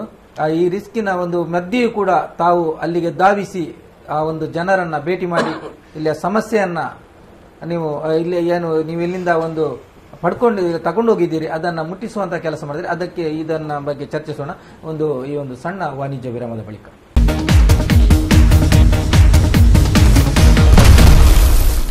ಪ್ರಚಲಿತ ಕಾರ್ಯಕ್ರಮಕ್ಕೆ ಮತ್ತೆ ಸ್ವಾಗತ. ಈಗ ನಾವು ಚರ್ಚಿಸಿರುವಂಥದ್ದು ಕೊಡಗು ಜಿಲ್ಲೆಯ ಜನತೆ ಮಹಾಮಳೆಗೆ ತತ್ತರಿಸಿ ಹೋಗಿರುವಂತಹ ಒಂದು ಏನು ವಿಚಾರ ಇದೆ ಅದರ ಬಗ್ಗೆ ಮಾತಾಡ್ತಿದ್ದೀವಿ. ಏಕೆಂದರೆ ಮಹಾಮಳೆಗೆ ಜನ ತತ್ತರಿಸಿ ಹೋಗಿದ್ದಾರೆ. ಬಹಳಷ್ಟು ಮಂದಿ, ಏಕೆಂದರೆ ಇಲ್ಲಿ ಅದರ ಬೆನ್ನಿಗೆ ನಿಂತವರು ಕರ್ನಾಟಕದ ಸಮಸ್ತ ಜನ. ಏಕೆಂದರೆ ನಮ್ಮ ಕರ್ನಾಟಕ, ನಮ್ಮ ರಾಜ್ಯದಲ್ಲೂ ಕೂಡ ದೇಶದಲ್ಲಿರುವಾಗಿದ್ದ ನಮ್ಮ ರಾಜ್ಯದಲ್ಲೂ ಕೂಡ ಒಂದು ಮಿಡಿಯುವಂತ, ಕಷ್ಟಕ್ಕೆ ಮಿಡಿಯುವಂತ ಹೃದಯಗಳು ಎಷ್ಟಿದೆ ಎಂಬುದನ್ನು ನಾವು ಇಷ್ಟರಲ್ಲೇ ಕಂಡುಕೊಂಡಿದ್ದೇವೆ. ಅದೆಷ್ಟೋ ತಂಡಗಳು ದೇಣಿಗೆಗಳನ್ನು ಸಂಗ್ರಹಿಸಿ ಕೊಡಗು ಸಂತ್ರಸ್ತರಿಗೆ ನೀಡುವಂಥದ್ದನ್ನು, ಕೇರಳ ರಾಜ್ಯಕ್ಕೆ ನೀಡುವಂಥದ್ದನ್ನು ನಾವು ಕಂಡಿದ್ದೇವೆ. ಇದರಿಂದಾಗಿ ಇನ್ನೂ ಕೂಡ ಜನರಲ್ಲಿ ಮಾನವೀಯತೆ ಉಳಿದಿದೆ ಎಂಬುದು ನಮಗೆ ಕಂಡುಕೊಳ್ತದೆ. ಅದಕ್ಕಾಗಿ ಈಗಿಂದ ನಮ್ಮ ಪಡಿಬಿದ್ರಿಯ ಸಮೀಪದಂತಹ ಮುದರಂಗಡಿಯಿಂದ ಹೋದಂತಹ ತಂಡ, ಆ ತಂಡದಲ್ಲಿದ್ದಂತಹ ಯೋಗೀಶ್ ಆಚಾರ್ಯ ಅವರು ಇರ್ಬೋದು, ಹಾಗೆ ನಮ್ಮ ಸುಧೀರ್ ರಾವ್ ಅವರು ನಮ್ಮೊಂದಿಗಿದ್ದಾರೆ. ಅವರು ಆ ಒಂದು ಕಷ್ಟ ಕಾರ್ಪಣ್ಯದ ಮಧ್ಯೆಯೂ ತಮ್ಮ ವಾಹನವನ್ನ ಚಲಾಯಿಸಿಕೊಂಡು ವಾಪಸ್ ಬರುವಂತ ನಿರೀಕ್ಷೆ ಕೂಡ ಇಲ್ಲ. ಯಾಕೆಂದ್ರೆ ಅಲ್ಲಲ್ಲಿ ಗುಡ್ಡ ಜರಿತಾ ಇದೆ, ರಸ್ತೆಗಳು ಬಿರುಕು ಬಿಡ್ತಾ ಇದೆ, ಮರಗಳು ಉರುಳ್ತಾ ಇದೆ. ಅದರ ಮಧ್ಯೆಯೂ ಕೂಡ ಆ ರಿಸ್ಕ್ ತಕೊಂಡು ಕೂಡ ಆ ಒಂದು ಭಾಗಕ್ಕೆ ಹೋಗಿ ಜನಗಳನ್ನ, ಸುಮಾರು 44 ಕುಟುಂಬಗಳ 200 ಮಂದಿಯನ್ನ ಸಂಪರ್ಕಿಸಿ ಅವರಿಗೆ ಅವರ ದಿನಬಳಕೆಯ ವಸ್ತುಗಳನ್ನು ಮುಟ್ಟಿಸುವಂತಹ ಕೆಲಸ ಆಗಿದೆ. ಆ ಸಮಯದಲ್ಲಿ ನಾವು ಗಮನಿಸಿರುವಂತದ್ದು ಅವರ ಮುಖದಲ್ಲಿರುವಂತಹ ಮಂದಾಸ. ಆ ಒಂದು ಹೊತ್ತಲ್ಲಿ ಅವರು ಮಾಡಿದ ಅಪವಾದಗಳು ಸರ್ಕಾರದ ಮೇಲಿದೆ. ಏಕೆಂದ್ರೆ ನಮಗೆ ಈ ಒಂದು ಸಂದರ್ಭದಲ್ಲಿ ಸರ್ಕಾರದ ಅಧಿಕಾರಿಗಳಾಗಲಿ ಆ ಸ್ಥಳೀಯ ಜನಪ್ರತಿನಿಧಿಗಳು ಯಾರು ನಮ್ಮ ಕಡೆ ಬಂದಿಲ್ಲ, ನಮ್ಮನ್ನು ಸೌಜನ್ಯಕ್ಕಾದರೂ ಮಾತಾಡಿಸಿ ಹೋಗುವಂತ ಸ್ಥಿತಿ ಅಲ್ಲಿಲ್ಲ. ಅದರಿಂದಾಗಿ ಬಹಳ ನೋವಾಗಿದೆ. ನೀವು ಎಲ್ಲಿಯೋ ಏನೋ, ನಮಗೆ ನಿಮ್ಮ ಗುರುತು ಪರಿಚಯವಿಲ್ಲ, ಆದರೆ ನೀವು ನಮ್ಮ ಬಳಿಗೆ ಬಂದು ನಮಗೆ ಒಂದಿಷ್ಟು ಪ್ರಥಮವಾಗಿ ಒಂದು 4-5 ದಿನ ಕಳೆದಿದೆ ಆ ಒಂದು ಏನು ಈ ಒಂದು ದಿನಬಳಕೆ ವಸ್ತುಗಳನ್ನ ಮುದರಂಗಡಿಯಿಂದ ಮುಟ್ಟಿಸುವ ದಿವಸ ಒಂದು 4-5 ದಿವಸ ಬಳಿಕ ಇವರು ಹೋಗಿದ್ದಾರೆ. ಆ 4-5 ದಿವಸ ಬಳಿಕ ನಮಗೆ ಬಂದಂತ ಪ್ರಥಮ ಒಂದು ಪರಿಹಾರ ಇದು ನಮಗೆ ಯಾವತ್ತು ನಮ್ಮ ಜೀವನದಲ್ಲಿ ಮರೆಯಲಿಕ್ಕೆ. ನಾವು ನಿನ್ನೆಯ ದಿವಸ ನಾವು ಲಕ್ಷಾಂತರ ರೂಪಾಯಿ ಒಡೆಯರಾಗಿದ್ದೇವೆ. ಈಗ ನಮ್ಮಲ್ಲಿ ಒಂದು ಚಿಕ್ಕಾಸು ಕೂಡ ಇಲ್ಲ. ನಾವು ಎಷ್ಟೋ ಜಾಗಗಳು ನಮ್ಮ ಹೆಸರಲ್ಲಿತ್ತು, ಇವತ್ತು ನಮ್ಗೆ ಯಾವುದೂ ಇಲ್ಲ. ಉಣ್ಣಕ್ಕೆ ಬಟ್ಟೆ ಕೂಡ ಇಲ್ಲ, ಉಣ್ಣಕ್ಕೆ ಅನ್ನ ಕೂಡ ಇಲ್ಲ, ಹಾಕೋಕೆ ಬಟ್ಟೆ ಕೂಡ ಇಲ್ಲ. ಆ ರೀತಿ ಸೃಷ್ಟಿ ಆ ಒಂದು ನಿರ್ಮಾಣ ಆಗಿದೆ. ಹೀಗಿರುವಾಗ ಅವರ ಒಂದು ಅನುಭವವನ್ನು ಕೇಳೋಣ. ಏಕೆಂದ್ರೆ ಆ ದಿವಸ ಓದಂತ ಒಂದು ತಂಡದಲ್ಲಿರುವಂತಹ ಯೋಗೀಶ್ ಆಚಾರ್ಯ ಅವರು, ನಿಮಗೆ ಆ ದಿವಸ ಓದಂತ ಒಂದು ಅನುಭವವನ್ನ ನಮ್ಮೊಂದಿಗೆ ಹಂಚಿಕೊಳ್ಳಿ ನೀವು. ಫಸ್ಟ್ ಆಫ್ ಆಲ್ ನಾವು ಡೇವಿಡ್ ಡಿಸೋಜಾ ಅವರಿಗೆ ಥ್ಯಾಂಕ್ಸ್ ಹೇಳ್ತೇವೆ. ಅವರಿಂದಾಗಿ ನಾವು ಅಷ್ಟು ದೂರ ಹೋಗಿ ಅಲ್ಲೇ ಜನರಿಗೆ ಹೆಲ್ಪ್ ಮಾಡುವಂತ ಒಂದು ಸಿಚುವೇಶನ್ ನಿರ್ಮಾಣ ಆಗಿದೆ. ನಾವು ಇಲ್ಲಿಂದ ಸಂಗ್ರಹಿಸಿದ ಎಲ್ಲ ವಸ್ತುಗಳನ್ನ ಮಡಿಕೇರಿಗೆ ತಲುಪಿ ಅಲ್ಲಿ ಸ್ಯಾಗ್ರಿಗೇಟ್ ಮಾಡಿ ಅವುಗಳನ್ನ ಒಂದೊಂದು ಕುಟುಂಬಗಳಿಗೆ ಎಷ್ಟೆಷ್ಟು ಕೊಡಬೇಕು ಅದನ್ನೆಲ್ಲ ಡಿವೈಡ್ ಮಾಡಿ ಮಾರನೇ ದಿನ ಬೆಳಿಗ್ಗೆ ಅಲ್ಲಿ ಈಗ ತಾನೇ ನಮ್ಮ ಮಿತ್ರರು ಕರೆ ಮಾಡಿದ್ರು, ಶ್ರೇಯಸ್ ಅಂತ, ಅವರಿಗೆ ಕಾಂಟ್ಯಾಕ್ಟ್ ಮಾಡಿ ಅಲ್ಲಿಂದ ಬೆಳಿಗ್ಗೆ 7 ಗಂಟೆಗೆ ಹೊರಟು ಅವರು ಹೇಳಿದಾಗೆ ತುಂಬಾ ಸೋಮವಾರಪೇಟೆ ತಾಲೂಕು ಮಾದಾಪುರ ಗ್ರಾಮದ ಅಲ್ಲಿಯ ಬಿಳಿಗೇರಿ ಇರ್ಬೋದು, ಹಾಗೆ ಕಿರಗಂದೂರು ಅಂತ ನದಿಯ ತೀರದ ಪ್ರದೇಶಗಳೆಲ್ಲ ಸುಮಾರು ಮನೆಗಳು ಮುಳುಗಿ ಹೋಗಿದ್ದು, ಅಲ್ಲಿಯ ನಿವಾಸಿಗಳು ಅಕ್ಕಪಕ್ಕದ ಮನೆಗಳಲ್ಲಿ ಬಂದು ವಾಸ ಆಗಿದ್ರು. ಎಲ್ಲರೂ ಇದ್ರು, ಅದರಲ್ಲಿ ಜಮೀನು ಕಳ್ಕೊಂಡವರು ಇದ್ದಾರೆ, ಕೂಲಿ ಕಾರ್ಮಿಕರು ಇದ್ದಾರೆ, ಸುಮಾರು ಜನ ಇದ್ರು. ನಾವು ಆ ಪ್ರದೇಶಕ್ಕೆ ಭೇಟಿ ಕೊಡುವವರೆಗೂ ಅಲ್ಲಿಗೆ ಸರ್ಕಾರದಾಗಿರ್ಬೋದು, ಇತರ ಯಾವುದೇ ಪ್ರದೇಶದ ಯಾವುದೇ ಅಧಿಕಾರಿಗಳಾಗಿರ್ಬೋದು ಅವರು ಭೇಟಿ ಕೊಟ್ಟಿರ್ಲಿಲ್ಲ. ನಾವು ಹೋದ ತಕ್ಷಣ ಅವ್ರನ್ನ ವಿಚಾರಿಸಿ ಅವ್ರ ಹತ್ರ ಕೇಳಿದ್ವಿ, ಅವ್ರ ಹತ್ರನೇ ಮಾತಾಡಿದ್ವಿ ನಾವು ಡೈರೆಕ್ಟ್ ಆಗಿ, ಏನ್ ನಿಮ್ದು ಸಮಸ್ಯೆ. ಅವರು ಹೇಳ್ತಾ ಇದ್ರು, ನಮ್ಗೆ ಕೆಲವರಿಗೆ ಕಾಲಿಗೆ ಕೈಗೆಲ್ಲ ಗಾಯ ಆಗಿದೆ, ಇದು ಇಷ್ಟರ ತನಕ ಡಾಕ್ಟರ್ಗಳು ಬಂದಿಲ್ಲ. ಒಬ್ಬೊಬ್ರು 1 ಎಕರೆ 2 ಎಕರೆ ಸಣ್ಣ ಜಮೀನು ಹೊಂದಿದವರು, ಅವರ ಎಲ್ಲಾ ಜಮೀನುಗಳು ಕೊಚ್ಚಿಕೊಂಡು ಹೋಗಿತ್ತು.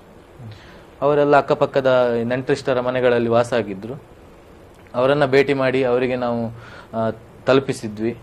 ಆಮೇಲೆ ಅಲ್ಲಿಂದ ಸ್ವಲ್ಪ ಒಂದು 5-10 ಕಿಲೋಮೀಟರ್ ದೂರದ ಇನ್ನು ಆ ಪ್ರದೇಶಗಳಲ್ಲಿ ರಸ್ತೆಗಳು ಕೂಡ ಸರಿ ಇಲ್ಲ. ನಾವು ಹೋಗುವ ಸಂದರ್ಭದಲ್ಲಿ ಹಲವಾರು ರಸ್ತೆಗಳು ಬಿರುಕು ಬಿಟ್ಟಿದ್ದು. ನಾವು ಹಿಂಬರುವಾಗ ಮುಂಬರುವಾಗ ಮರ ಬೀಳುವುದು ಎಲ್ಲ ಸಾಮಾನ್ಯವಾಗಿತ್ತು. ಆದ್ರೂ ಕೂಡ ನಮ್ಮ ತಂಡದಲ್ಲಿ ಇದ್ದ 8 ಜನರ ತಂಡ ಒಳ್ಳೆ ಇದು ಮಾಡಿದ್ದಾರೆ, ಕಾರ್ಯಕರ್ತರಾಗಿ ಒಳ್ಳೆ ಕೆಲಸ ಮಾಡಿದ್ದಾರೆ. ಅವರಿಗೂ ಕೂಡ ಥ್ಯಾಂಕ್ಸ್ ಹೇಳಬೇಕು. ಹಾಗೆ ನಮ್ಗೊಂದು ಇಲ್ಲಿ ಸಂಗ್ರಹಿಸಿದ ವಸ್ತುಗಳನ್ನ ಅಲ್ಲಿದ್ದ ಜನರಿಗೆ ನೇರವಾಗಿ ತಲುಪಿಸಿದ ಒಂದು ಸಂತೃಪ್ತಿ ಇದೆ ಈಗ. ಹಾಗೆಂದ್ರೆ ಇದರ ತಂಡದಲ್ಲಿ ಮತ್ತೊಬ್ಬರು ನಮ್ಮ ಸುಧೀರ್ ರಾವ್ ಅವರು ಕೂಡ ಇದ್ರು. ಸುಧೀರ್ ರಾವ್ ಅವರೇ, ನಿಮ್ಮ ಅನುಭವಗಳು ಅಲ್ಲಿ ಹೋಗುವಾಗಂತ, ಯಾಕೆಂದ್ರೆ ಯಾರು ಅಂತ ಬೆಚ್ಚಿ ಬೀಳುವಂತದ್ದು, ಯಾಕೆಂದ್ರೆ ಬಿರುಕು ಬಿಟ್ಟ ರಸ್ತೆ, ಯಾಕೆಂದ್ರೆ ನಾವು ಅಲ್ಲಿ ನೋಡ್ತಿದ್ದೇವೆ, ಕೇಳ್ತಾ ಇದ್ದೇವೆ, ನಮ್ಮ ಕಣ್ಣೆದುರಿಗೆ ಆಗ್ತಾ ಇದೆ. ಯಾಕೆಂದ್ರೆ ರಸ್ತೆಗಳು ಬಿರುಕು ಬಿಡುವಂತದ್ದು, ಮರಗಳು ಬೀಳುವಂತದ್ದು, ಗುಡ್ಡ ಜರಿಯುವಂತದ್ದು, ಬಹಳಷ್ಟು ಭಯಾನಕ ದೃಶ್ಯ. ಆದ್ರೂ ಕೂಡ ನೀವು ನೇರವಾಗಿ ಆ ಒಂದು ಸಂತ್ರಸ್ತರ ಬಳಿಗೆ ಹೋಗಿ ಅದನ್ನು ಹಂಚುವಂತ ಧೈರ್ಯ ಮಾಡಿದ್ದೀರಿ. ಈ ಬಗ್ಗೆ ನಿಮ್ಮ ಅನುಭವ ಏನಿತ್ತು ಆ ದಿವಸ? ನಾವು ಊರಿನಿಂದ ಹೊರಡುವಾಗ ಎಲ್ಲ ಕಡೆ ಈ ಅಭಿಯಾನ ಸ್ಟಾರ್ಟ್ ಆಗಿತ್ತು. ಎಲ್ಲರೂ ಒಟ್ಟು ಮಾಡೋದು, ದುಡ್ಡು ಒಟ್ಟು ಮಾಡುವ ಇಂಥ ಪ್ರಕ್ರಿಯೆ ಎಲ್ಲ ನಡೀತಾ ಇತ್ತು.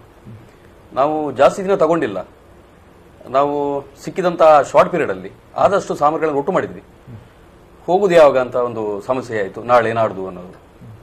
ನಂತರ ಒಂದು ಪ್ಲಾನ್ ಮಾಡಿ ಇದ್ದ ಹಾಗೆ ಬೆಳಿಗ್ಗೆನೆ ಹೊರಟು ಬಿಟ್ವಿ. ನಾವು ಹೊಡೆದ ನಂತರ ನಾವು ತಗೊಂಡೋದ ಐಟಮ್ಗಳನ್ನ ಆದಷ್ಟು ಜನಗಳ ಹತ್ತಿರ, ಅಂದ್ರೆ ಅವರಿಗೆ ಕೊಡಬೇಕು ಅನ್ನೋ ಒಂದು ಒಳ್ಳೆಯ ಒಂದು ಆಸೆ ಇತ್ತು ನಮಗೆ.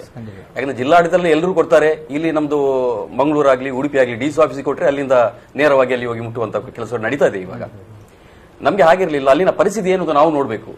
ಅಲ್ಲಿ ಮಡಿಕೇರಿ ಅಂದ ತಕ್ಷಣ ನಮ್ಗೆ ಎಸ್ಟೇಟ್ ಮಾಲೀಕರು, ಒಳ್ಳೆ ದುಡ್ಡು ಸ್ಥಿತಿವಂತರು, ಈ ತರ ನಮ್ದು ಮೈಂಡ್ ಸೆಟ್.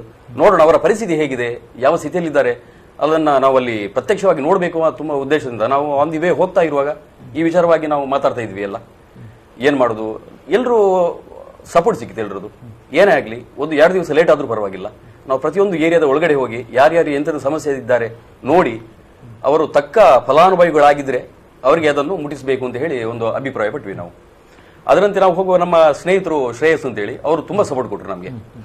ರಾತ್ರಿ ಒಂದು ಹೋಟೆಲಲ್ಲಿ ನಾವು ಸ್ವಲ್ಪ ಕೆಲಸಕ್ಕೆ ನಮ್ಮ ಐಟಮ್ಗಳನ್ನು ಡಿವೈಡ್ ಮಾಡೋದಕ್ಕೆ ನಿಂತ್ವಿ. ಅವರು ಮುಸ್ಲಿಂ ಒಬ್ರು, ಅವರು ಆ ಹೋಟೆಲ್ ಅಲ್ಲಿ ಬರುವಂತ ನಮ್ಮ ಯಾರು ಕಾರ್ಯಕರ್ತರಿದ್ದಾರೆ ಅಲ್ಲಿ ಹೆಲ್ಪ್ ಮಾಡ್ಲಿಕ್ಕೆ ಬಂದವರಿಗೆ ಅವರಿಗೆ ಉಚಿತವಾಗಿ ಊಟವನ್ನು ಕೊಡುವ ಒಂದು ವ್ಯವಸ್ಥೆ ಮಾಡಿದ್ರು. ಅದು ಕೂಡ ನಮಗೆ ತುಂಬಾ ಸಪೋರ್ಟ್ ಆಯ್ತು. ಅವರು ನಮಗೆ ತುಂಬಾ ನಮ್ಮನ್ನು ಎನ್ಕರೇಜ್ ಮಾಡಿದ್ರು, ನಮಗೆ ಸ್ಥಳಾವಕಾಶವನ್ನು ಕೊಟ್ಟು ಬೇಕಾದಂತ ಮತ್ತೆ ರಾತ್ರಿ ಕೂಡ ಉಳಿದುಕೊಳ್ಳುವ ವ್ಯವಸ್ಥೆಯನ್ನು ಇನ್ನೊಬ್ರು ಮಾಡಿ ಬೆಳಿಗ್ಗೆ ನಾವು ಆ ಪ್ರದೇಶಕ್ಕೆ ಹೋಗುವಾಗ ನಾವು ಇಲ್ಲಿ ಕೂತ್ಕೊಂಡು ಮಾತಾಡ್ಬೋದು, ಆದ್ರೆ ಎದುರಲ್ಲಿ ಅವರ ಪರಿಸ್ಥಿತಿ ನೋಡುವಾಗ. ಸುಧೀರ್ ಅವರೇ, ಒಂದು ನಿಮಿಷ, ಒಂದು ಕರೆ ಇದೆ. ಹಲೋ ಹಲೋ, ದೀಪಕ್ ಕಾಮತ್ ಅವರೇ ಹೇಳಿ. ಒಂದು ಯಾಕಂದ್ರೆ ಇಲ್ಲಿ ಮುದರಂಗಡಿಯಿಂದ ಒಂದು ತಂಡ ಕೊಡಗಿಗೆ ಹೋಗಿದೆ. ಅಲ್ಲಿ ನಮ್ಮ ಉಡುಪಿ ಜಿಲ್ಲೆಯಲ್ಲಿ ಪ್ರಥಮ ಅಂತ ಹೇಳ್ಬೋದು, ನೇರವಾಗಿ ಸಂತ್ರಸ್ತರ ಕೈಗೆ ಮುಟ್ಟಿಸುವಂತ ಒಂದು ಕೆಲಸ ಮಾಡಿದೆ. ಈ ತಂಡದ ಬಗ್ಗೆ ಆಗ್ಲಿ, ಈ ಒಂದು ಸಂತ್ರಸ್ತರ ಬಗ್ಗೆ ಆಗ್ಲಿ ತಾವೇನ್ ಹೇಳ್ತೀರಿ? ಮೊದಲನೇದಾಗಿ ನಮ್ಮ ತಂಡದ ಮುದ್ರಂಗಡಿಯಿಂದ ಹೋದ ತಂಡದ ಸುಧೀರ್ ರಾವ್ ಆಗ್ಲಿ, ಯೋಗೀಶ್ವರಾಗ್ಲಿ ಅಥವಾ ಉಳಿದವರೆಲ್ಲರಾಗ್ಲಿ ಒಳ್ಳೆ ಕೆಲಸವನ್ನ ಮಾಡಿ ಯುವಕರಿಗೆ ಪ್ರೇರೇಪಣೆಯನ್ನ ಕೊಟ್ಟಿದ್ದಾರೆ. ನಮ್ಮ ಮುದ್ರಂಗಡಿ ಗ್ರಾಮ ಪಂಚಾಯತ್ ಅಧ್ಯಕ್ಷರು ಕೂಡ ಹಾಗೆ ಇಲ್ಲಿ ಅವರ ನೇತೃತ್ವದಲ್ಲಿ ಸಂಗ್ರಹಿಸಿದಂತ ಎಲ್ಲ ವಸ್ತುವನ್ನ ಅವರ ವಾಹನದಲ್ಲಿ ನೇರವಾಗಿ ಸಂತ್ರಸ್ತರ ಕೈಗೆ ತಲುಪಿಸುವುದರ ಮೂಲಕ ಪಾರದರ್ಶಕತೆಯನ್ನು ಅವರು ಪ್ರದರ್ಶಿಸಿದ್ದಾರೆ. ಒಂದು. ಎರಡನೇದಾಗಿ ಅಲ್ಲಿಯ ನಿಜವಾಗಿಯೂ ಕೂಡ ಅಲ್ಲಿಯ ಸಂತ್ರಸ್ತರ ಪರಿಸ್ಥಿತಿ ಏನಂತ ಹೇಳಿ ಕಣ್ಣಾರೆ ಕಂಡು ಆ ವಿಚಾರದಲ್ಲಿ ನಮ್ಮ ಯುವಕರು ತುಂಬಾ ಮನನೊಂದಿದ್ದಾರೆ ಕೂಡ. ಯಾಕಂತ ಹೇಳಿದ್ರೆ ಅವರಿಗೆ ಅಲ್ಲಿಯ ವಾಸ್ತವ ಅರ್ಥ ಆಗ್ತದೆ. ಈಗ ನಾವು ಓದ್ಲಿಕ್ಕೆ ಹಾಗೆ ನೋಡುವುದಕ್ಕೂ ಅಲ್ಲಿ ಹೋಗಿ ವಾಸ್ತವ ನೋಡುವುದಕ್ಕೂ ತುಂಬಾ ವ್ಯತ್ಯಾಸ ಉಂಟು. ಬಹುಶಃ ಅದರಿಂದ ಅವರು ಪ್ರೇರೇಪಣೆಗೊಂಡು ತುಂಬಾ ಜನರಿಗೆ ಈ ವಿಚಾರವನ್ನು ಅವರು ತಿಳಿಸಿದ್ದಾರೆ. ಇಡೀ ನಮ್ಮ ಉಡುಪಿ ಜಿಲ್ಲೆಯಿಂದ ಮೊದಲನೇ ತಂಡ ಹೋದದಕ್ಕೆ ಎಲ್ಲರ ಪರವಾಗಿ ಅವರಿಗೆ ನಾವು ಅಭಿನಂದನೆಯನ್ನು ಸಲ್ಲಿಸ್ತೇವೆ. ಹಾಗೆ ಕೊಡಗಿನ ಅಲ್ಲಿ ಎಲ್ಲರೂ ಕೂಡ ಅವರಿಗೆ ಅಲ್ಲಿಗೆ ಬೇರೆ ಬೇರೆ ಸ್ವತ್ತುಗಳನ್ನು ಕಳಿಸ್ತಾ ಇದ್ದಾರೆ. ಅಲ್ಲಿ ಬೇರೆ ಬೇರೆ ಗೋಡೌನ್ಗಳಲ್ಲಿ ಸಂಗ್ರಹಣೆಗೊಳ್ತದೆ ಅಂತ ಹೇಳಿ ಕೂಡ ಒಂದು ಆಪಾದನೆ ಉಂಟು. ಅಲ್ಲಿ ತಲುಪಿಸ್ಲಿಕ್ಕೆ ಬೇರೆ ಯಾವ ತೊಂದರೆಗಳು ಉಂಟಂತ ಹೇಳಿ ನಮ್ಗೆ ಅದು ಗೊತ್ತಾಗ್ತಾ ಇಲ್ಲ. ಬಟ್ ಸಂತ್ರಸ್ತರಿಗೆ ತಲುಪಿಸುವಂತಹ ಜವಾಬ್ದಾರಿ ಸರ್ಕಾರಗಳು ದಯವಿಟ್ಟು ಮಾಡಬೇಕು. ಖಂಡಿತ ಅದನ್ನ ಯಾಕೆಂದ್ರೆ ಇಲ್ಲಿಂದ ಇಲ್ಲಿ ಬೇರೆ ಬೇರೆ ಜಿಲ್ಲೆಗಳ ಜಿಲ್ಲಾಡಳಿತಗಳು ನೇರವಾಗಿ ಆ ಒಂದು ಗೋಡಾನ್ಗಳಲ್ಲಿ ಇಲ್ಲಿ ಒಟ್ಟು ಸೇರಿದಂತ ವಸ್ತುಗಳನ್ನ ದಿನಬಳಕೆ ವಸ್ತುಗಳನ್ನ ಶೇಖರಣೆ ಮಾಡಿಕೊಂಡು ಇರ್ತದೆ. ಆದ್ರೆ ಅಲ್ಲಿ ಜನಗಳ ಕೈ ಸೇರ್ತಾ ಇಲ್ಲ, ಸಂತ್ರಸ್ತರ ಕೈ ಸೇರ್ತಾ ಇಲ್ಲ. ಅದರಿಂದಾಗಿ ಅದನ್ನ ಮುಟ್ಟಿಸುವಂತ ಕೆಲಸ ಸರ್ಕಾರದಿಂದ ಆಗ್ಬೇಕೆನ್ನುವಂತ ಮಾತನ್ನ ನಮ್ಮ ದೀಪಕ್ ಕಾಮತ್ ಅವರು ಹೇಳಿದ್ದಾರೆ. ಧನ್ಯವಾದಗಳು ದೀಪಕ್ ಕಾಮತ್, ನೀವು ಕರೆ ಮಾಡಿದ್ದಕ್ಕಾಗಿ ಧನ್ಯವಾದಗಳು ಸರ್. ಪುನಃ ನೀವು ವಿಮರ್ಶೆಗೆ ಇಟ್ಟದಕ್ಕೆ ನಿಮ್ಗೆ ನಿಮ್ಮ ವಾಹಿನಿಗೆ ಕೂಡ ಧನ್ಯವಾದಗಳು. ಯಾಕಂತ ಹೇಳಿದ್ರೆ ಈ ವಿಚಾರಗಳು ಮತ್ತಷ್ಟು ಜನರಿಗೆ ಉತ್ತೇಜನವನ್ನು ನೀಡಬೇಕು. ಅಲ್ಲಿ ಇನ್ನೂ ಸಹ ಅಲ್ಲಿ ಕೆಲಸ ಆಗ್ಲಿಕ್ಕೆ ಉಂಟು. ಮೊನ್ನೆ ಒಬ್ರು ಹೇಳ್ತಾ ಇದ್ದಾರೆ ಅಲ್ಲಿ ಕಾರ್ಪೆಂಟರ್ ಬೇಕು, ಇಲೆಕ್ಟ್ರಿಷಿಯನ್ ಬೇಕು, ಮತ್ತೆ ಮೇಸ್ತ್ರಿಗಳ ರಿಕ್ವೈರ್ಮೆಂಟ್ ಉಂಟು ಅಂತ ಹೇಳಿ. ಪುನಃ ನಾವು ಕೂಡ ಇನ್ನೊಂದು ತಂಡವಾಗಿ ಹೋಗ್ಲಿಕ್ಕಿದ್ದೇವೆ. ಆಗ ಈ ಹೋದಂತ ತಂಡದವರ ಸಹಾಯವನ್ನು ಕೂಡ ನಾವು ಪಡಲಿಕ್ಕಿದ್ದೇವೆ ಸರ್. ಖಂಡಿತವಾಗಿ ಅವರು ನೀಡುವುದಕ್ಕೆ ಕೂಡ ಸಿದ್ಧರಿರ್ಬೋದು. ನೀವು ಅವರನ್ನ ಮತ್ತೆ ಸಂಪರ್ಕಿಸಬಹುದು. ಧನ್ಯವಾದಗಳು ದೀಪಕ್. ಧನ್ಯವಾದಗಳು. Thank you. ಹೇಳಿ ಸುಧೀರ್ ಅವರೇ. ಅಲ್ಲಿಂದ ನಾವು ಸಂತ್ರಸ್ತರ ಬಳಿಗೆ ಯಾವ ಪ್ರದೇಶದಲ್ಲಿ ತುಂಬಾ ಸಂತ್ರಸ್ತರಿದ್ದಾರೆ, ಅವರಿಗೆ ಇನ್ನೂ ಪರಿಹಾರ ಮುಟ್ಟಿಲ್ಲ ಅನ್ನೋದನ್ನ ನಾವು ರಾತ್ರಿ ಮೀಟಿಂಗ್ ಮಾಡಿ ನಾವು ಮರುದಿವಸದ ಕಾರ್ಯಕ್ರಮವನ್ನು ರೆಡಿ ಮಾಡಿರ್ತಿದ್ವಿ. ಬೆಳಿಗ್ಗೆ ಯಥಾ ಪ್ರಕಾರ ಎದ್ದು ಬೆಳಿಗ್ಗೆ ನಾವು ಆ ಪ್ರದೇಶದಲ್ಲಿ ತುಂಬಾ ಇಂಟೀರಿಯರ್ ಜಾಗ, ಅದು ತುಂಬಾ ಒಳಗಡೆ ಹೋಗಬೇಕು. ಇಲ್ಲಿವರೆಗೆ ಸರ್ಕಾರದ ಯಾವುದೇ ಅಧಿಕಾರಿಗಳಾಗ್ಲಿ ಅಲ್ಲಿಗೆ ಹೋಗುವಂತ ಪ್ರಯತ್ನ ಯಾರು ಮಾಡಿರಲಿಲ್ಲ. ನಾವು ಬರುವಂತ ಹೊತ್ತಲ್ಲಿ ರೋಡ್ ಸೈಡ್ ಅಲ್ಲಿ ಎಲ್ಲ ಆ ಕಡೆ ರಸ್ತೆ ಬದಿಯಲ್ಲಿ ಇದ್ದವರು ಎಲ್ಲ ಓಡಾಡ್ಕೊಂಡು ಬರ್ತಾ ಇದ್ರು. ಫುಡ್ ಇದೆಯಾ ಅಂತ, ಅಂದ್ರೆ ಫುಡ್ ಏನಾದ್ರು ತಿನ್ನುವ ವಸ್ತುಗಳು ಇದೆ ಅಂತ ಹೇಳಿ ನಾವು ಗಾಡಿ ಹೋಗ್ತಾ ಇದ್ವಿ. ಆ ದೃಶ್ಯವನ್ನು ಹೇಳಲಿಕ್ಕೆ ಸಾಧ್ಯ ಇಲ್ಲ. ಅವರು ಗಾಡಿಯ ಹಿಂದೆ ಓಡ್ಕೊಂಡು ಬರ್ತಾ ಇದ್ದಾರೆ ಒಂದು ತಂಡಗಳಾಗಿ. ನಾವು ಅಲ್ಲೇ ನಿಲ್ಲಿಸಿ ಅದನ್ನು ಎಲ್ಲರಿಗೂ ಕೊಡುವಂತ ನಮ್ಗೆ ಆಕ್ಚುಲಿ ಅಲ್ಲಿ ಯಾರು ಸಂತ್ರಸ್ತರಿದ್ದಾರೆ, ಯಾರಿಗೆ ಅವರು ಅನಿವಾರ್ಯತೆ ಇದೆ ಅನ್ನೋದನ್ನು ಮೊದಲು ನಾವು ಅದನ್ನು ತಿಳ್ಕೊಂಡು ನಂತರ ನಾವು ಮೊದಲೇ ಪೊಟ್ಟಣ ಮಾಡಿಟ್ಟಿದ್ವಿ. ನಾವು ಒಂದು 200 ಮನೆಗೆ ಬೇಕಾದಷ್ಟು ಬಟ್ಟೆಗಳು ಹಾಗೆ ಅಕ್ಕಿ ಇಂತಹ ಪದಾರ್ಥಗಳನ್ನ ನಾವು ಬೇಕಾದವರಿಗೆ, ಅಲ್ಲಿ ಅಗತ್ಯ ಇದ್ದವರಿಗೆ ಅಲ್ಲಿ ಮುಟ್ಟಿಸಿ, ಅಲ್ಲಿಂದ ಒಂದು 2-3 ಕಿಲೋಮೀಟರ್ ಮುಂದೆ ಹೋಗಿ ಆ ಒಂದು ಊರು, ಅದು ಕೂಡ ಇಂಟೀರಿಯರ್ ಜಾಗ, ಅದು ಅಲ್ಲಿ ಕಾಫಿ ಎಸ್ಟೇಟ್ ಅಲ್ಲಿ ಕೆಲಸ ಮಾಡುವಂತ ಕೆಲಸದವರು ತಮ್ಮ ಆಕಳು ಹಸುಗಳು ಮನೆ ಸಣ್ಣ ಮನೆಗಳು ಎಲ್ಲವನ್ನು ಕಳೆದುಕೊಂಡಿದ್ದಾರೆ. ಎಲ್ಲ ನೀರು ಅಲ್ಲಿ ಪ್ರದೇಶಕ್ಕೆ ಹೋಗಿದ್ವಿ ನಾವು. ತುಂಬಾ ಬೇಜಾರಾಯ್ತು.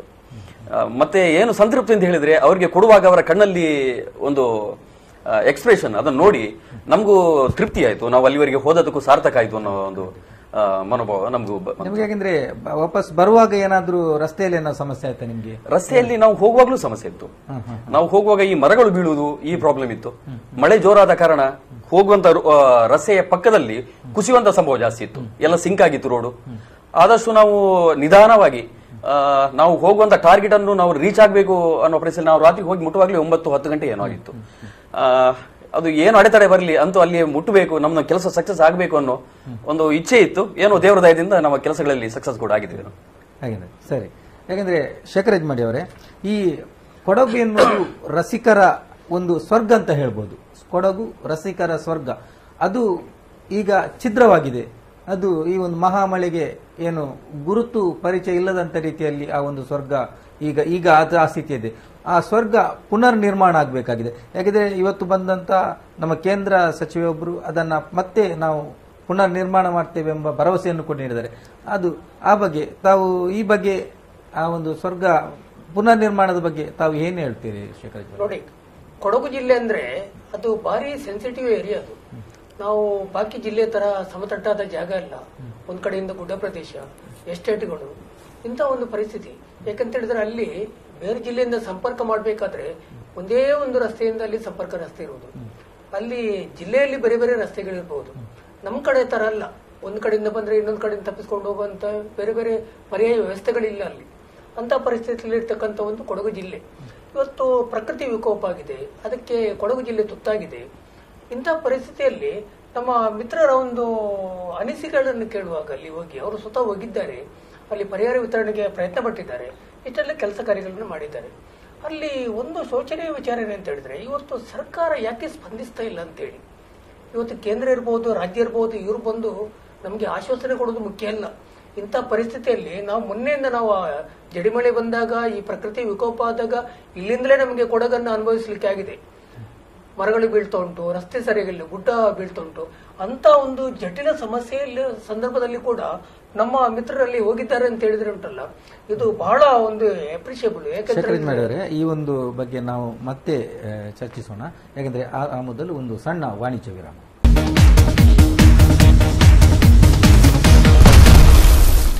ಮತ್ತೆ ಪ್ರಚಲಿತ ಕಾರ್ಯಕ್ರಮಕ್ಕೆ ಸ್ವಾಗತ. ನಮ್ಮ ಈ ಕೊಡಗು ಜಿಲ್ಲೆ ಮಹಾಮಳೆಗೆ ತತ್ತರಿಸಿ ಹೋಗಿದೆ. ಇಲ್ಲಿಗೆ ನಮ್ಮ ರಾಜ್ಯದ ಎಲ್ಲೆಡೆಯಿಂದ ಬರಪೂರ ಒಂದು ಅಗತ್ಯ ವಸ್ತುಗಳ ಪೂರೈಕೆ ಆಗ್ತಾ ಇದೆ. ಅವರ ನೆರವಿಗೆ ಧಾವಿಸ್ತಾ ಇದ್ದಾರೆ.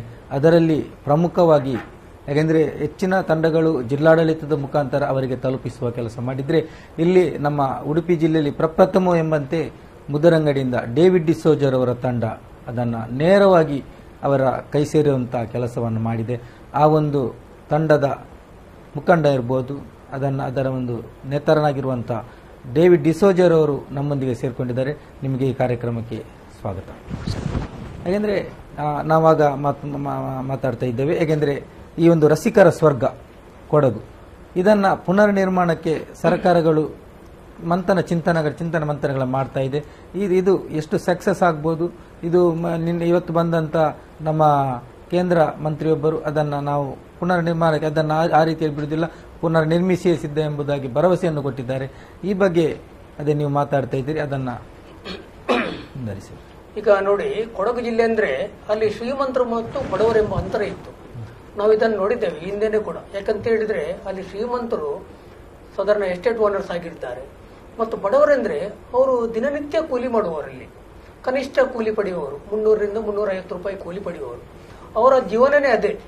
ಮತ್ತು ಇಡೀ ದೇಶದಲ್ಲಿ ಇವತ್ತು ಯಾವುದೇ ಒಂದು ಈ ಕಾರ್ ಆಗಲಿ ಟ್ರಕ್ ಆಗಲಿ ಬರುವುದಿದ್ರೆ ಕೊಡಗು ಜಿಲ್ಲೆಯಲ್ಲಿ ಸುರುವಿಗೆ ಅದು ಡೀಲರ್ಶಿಪ್ ಡೀಲ್ ಮಾಡ್ತಾರೆ ಅಲ್ಲಿ ಅವರು, ಯಾಕಂದ್ರೆ ಶ್ರೀಮಂತರು ಇರ್ತಾರೆ.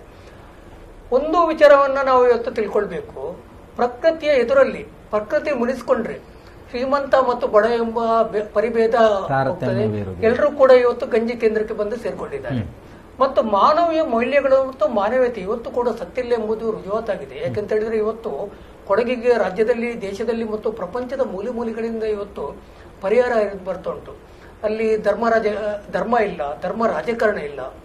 ಇದನ್ನ ಮೆಟ್ಟಿ ನಿಂತು ಅಲ್ಲಿ ಇವತ್ತು ಮಾನವೀಯ ಮೌಲ್ಯಗಳು ಇವತ್ತು ಮೆಲೆಸ್ತಾ ಉಂಟು. ಅದಕ್ಕೆ ಸಾಕ್ಷ್ಯ ಅಂತ ಹೇಳಿದ್ರೆ ಇವತ್ತು ನಮ್ಮ ಗ್ರಾಮೀಣ ಭಾಗದಲ್ಲಿ, ಮುದರಂಗಡಿ ಭಾಗದಲ್ಲಿ ಯಾವುದೇ ಒಂದು ಕೆಲಸ ಕಾರ್ಯಗಳಾಗಬೇಕಾದ್ರೆ ಡೇವಿಡ್ ಡಿಸೋಜ್ ಅವರ ನೇತೃತ್ವ ಬಹಳಷ್ಟು ಪ್ರಾಮುಖ್ಯತೆಯನ್ನು ಪಡ್ಕೊಂಡಿದೆ. ಅವರ ಒಂದು ನೇತೃತ್ವದಲ್ಲಿ ಅಲ್ಲಿ ಹೋದಂತ ಯುವಕರ ತಂಡ ಅವರೇನು ಒಂದು ಧರ್ಮಕ್ಕೆ, ಡೇವಿಡ್ ಡಿಸೋಜ್ ಅವರ ಧರ್ಮಕ್ಕೆ ಸೀಮಿತ ಆಗಿರುವವರಲ್ಲ. ಇದನ್ನ ನಾವು ತಿಳ್ಕೊಳ್ಬೇಕು. ಮತ್ತು ನಾವು ಚುನಾವಣೆ ಸಂದರ್ಭದಲ್ಲಿ ಧರ್ಮ ರಾಜಕಾರಣ ಇದನ್ನೆಲ್ಲ ನಾವು ಮಾಡ್ತಾ ಇದ್ದೇವೆ. ಅದು ಸರಿಯಾದ ಕ್ರಮ ಅಲ್ಲ. ಇವತ್ತು ನೋಡಿ, ನಮ್ಮ ಮಿತ್ರರು ಅಲ್ಲಿ ಅವರ ಅನುಭವವನ್ನು ಹೇಳಿದ್ರು. ನಾವು ಹೋದಾಗ ಅಲ್ಲಿ ಒಬ್ರು ಮುಸ್ಲಿಂ ಹೋಟೆಲ್ ಮುಖ್ಯಸ್ಥರು, ಅಲ್ಲಿ ವ್ಯಾಪಾರಸ್ಥರು ನಮಗೆ ಆಶ್ರಯ ಕೊಟ್ಟರು ಮತ್ತು ನಮಗೆ ಅಲ್ಲಿ ಎಲ್ಲ ಮಾಹಿತಿಯನ್ನು ಕೊಟ್ಟರು. ನೋಡಿ, ಅಲ್ಲಿ ಧರ್ಮ ಎಂಬುದೇ ಬರುವುದಿಲ್ಲ. ಅಲ್ಲಿ ಕೇಸರಿ ಇರಬಹುದು, ನೀಲಿ ಇರಬಹುದು, ಬಿಳಿ ಇರಬಹುದು, ಇದೆಲ್ಲ ಅಲ್ಲಿ ಬರುವುದಿಲ್ಲ. ಇಲ್ಲಿ ಏನಂತ ಹೇಳಿದ್ರೆ ತುರ್ತು ಪರಿಹಾರ ಆಗಬೇಕು. ಮತ್ತೊಂದು ವಿಚಾರ ಏನಂತ ಹೇಳಿದ್ರೆ, ನಮ್ಮ ಮಿತ್ರರ ಒಂದು ಅನಿಸಿಕೆ ಏನಂತ ಹೇಳಿದ್ರೆ, ಇವತ್ತು ಸರ್ಕಾರ ಸರಿಯಾದ ರೀತಿಯಲ್ಲಿ ಸ್ಪಂದಿಸ್ತಾ ಇಲ್ಲ ಎಂಬುದನ್ನ ಪ್ರತ್ಯಕ್ಷವಾಗಿ ಅವರು ಅಲ್ಲಿ ಕಂಡುಕೊಂಡವರು. ಅದನ್ನ ನಾವು ಸರಿಯಾದ ಕ್ರಮ ಅಲ್ಲ. ಇವತ್ತು ಸರ್ಕಾರದ ಪ್ರತಿನಿಧಿಗಳು ಅಲ್ಲಿ ಬಂದಿದ್ದಾರೆ. ಮೊನ್ನೆ ನಾವು ಪತ್ರಿಕೆಯಲ್ಲಿ ಓದಿದ್ದೇವೆ, ಅಲ್ಲಿರ್ತಕ್ಕಂಥ ಶಾಸಕರು ಇರ್ಬೋದು, ವೀಣಾ ಅಚ್ಚಯ್ಯ ಮತ್ತು ಅಪ್ಪಚ್ಚು ರಂಜನ್, ಇವರು ಬೇಕಾದಷ್ಟು ಕೆಲಸ ಮಾಡಿದ್ದಾರೆ. ತಮ್ಮ ಮನೆಯಲ್ಲೇ ಸಂತ್ರಸ್ತರಿಗೆ ಆಶ್ರಯ ಕೊಟ್ಟಿದ್ದಾರೆ.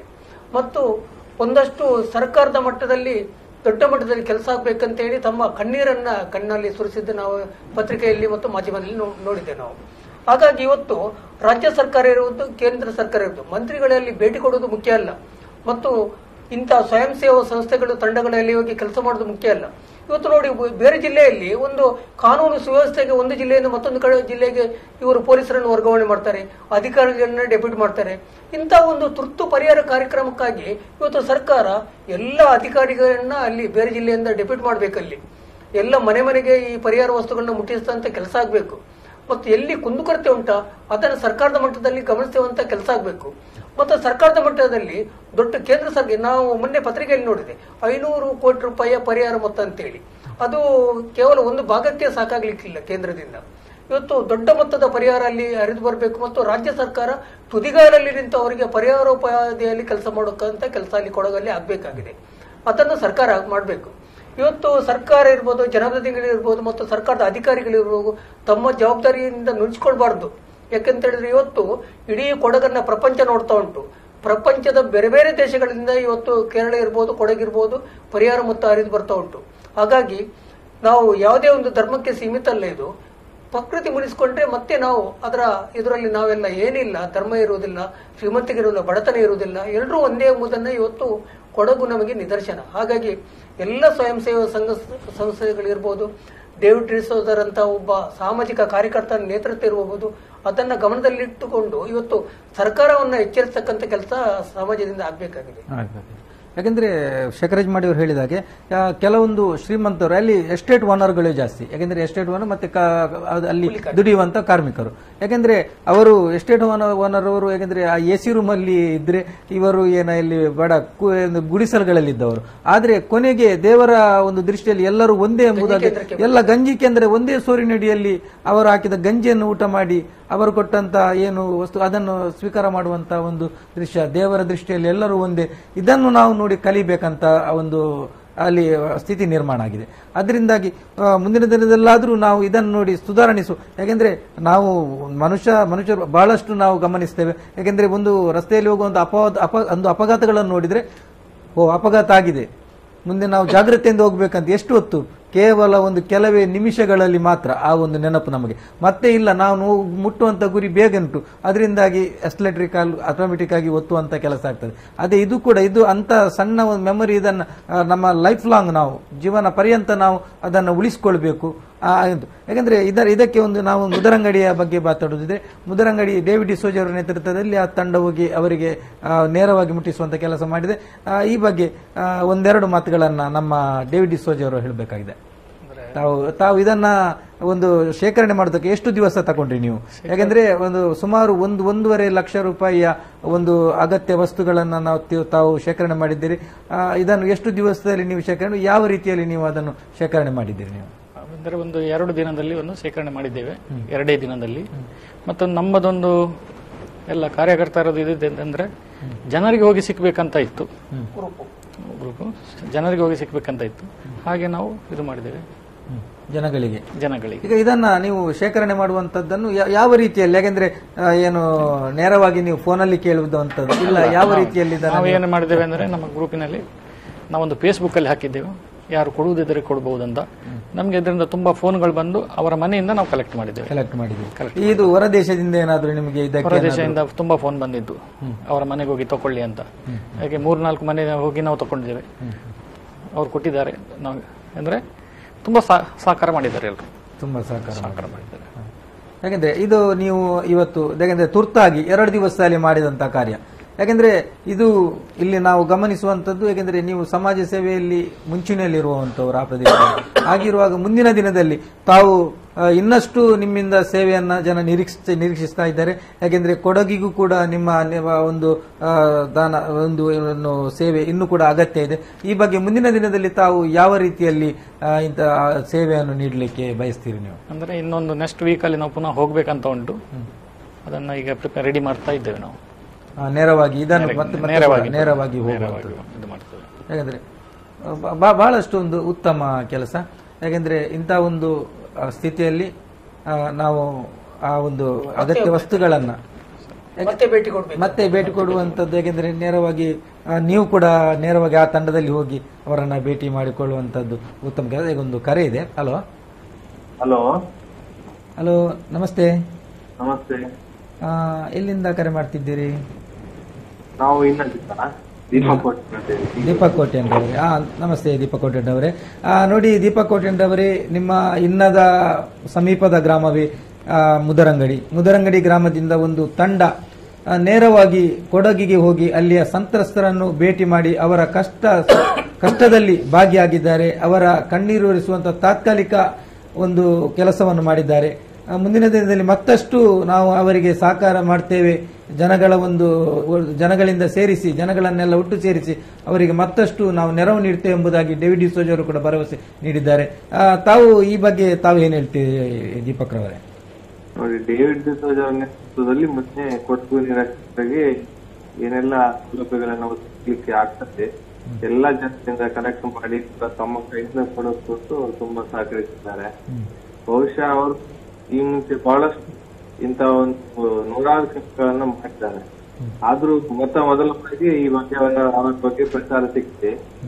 ಯಾಕಂತ ಹೇಳಿದ್ರೆ ನಮ್ಗೆ ಗೊತ್ತಿದ್ದ ಮಟ್ಟಿಗೆ ಪ್ರಚಾರ ಸಿಗಲ್ಲ ಅಲ್ಲೇ. ಅದಷ್ಟು ನಮ್ಮ ಹತ್ರ ಬರುವವರನ್ನ ಅವರ ಹತ್ರ ಕಳಿಸಿದ್ದೇವೆ, ಏನು ಕಷ್ಟ ಅಂತ ಈ ಮದುವೆ ಸಂದರ್ಭದಲ್ಲಿ, ಮತ್ತೆ ಈ ನಮ್ಮ ಎಲ್ಲ ಹುಷಾರಿಲ್ಲ ಆಸ್ಪತ್ರೆ ಬಿಲ್ಲನ್ನ ಕಟ್ಟುವಂತದ್ದು, ಅದನ್ನೆಲ್ಲ ಮೊದಲಿಂದಲೂ ಡೇವಿಡ್ ಡಿಸೋಜ ಮಾಡ್ತಾ ಬಂದಿದ್ದಾರೆ. ಮತ್ತೆ ಅವರ ನೇತೃತ್ವದಲ್ಲಿ ಇದನ್ನ ಎಲ್ಲರೂ ಕೂಡ ಇದಕ್ಕೆ ಕೈ ಜೋಡಿಸಿದ್ದಾರೆ. ಬಹುಶಃ ಯಾರಾದ್ರೂ ಒಂದು ಕಷ್ಟದಲ್ಲಿರುವಾಗ ಅವರ ಕಣ್ಣೀರನ್ನ ಬರೆಸುವಂತದ್ದು ಬಹುಶಃ ದೇವರ ಮೆಚ್ಚುವಂತ ಕೆಲಸ.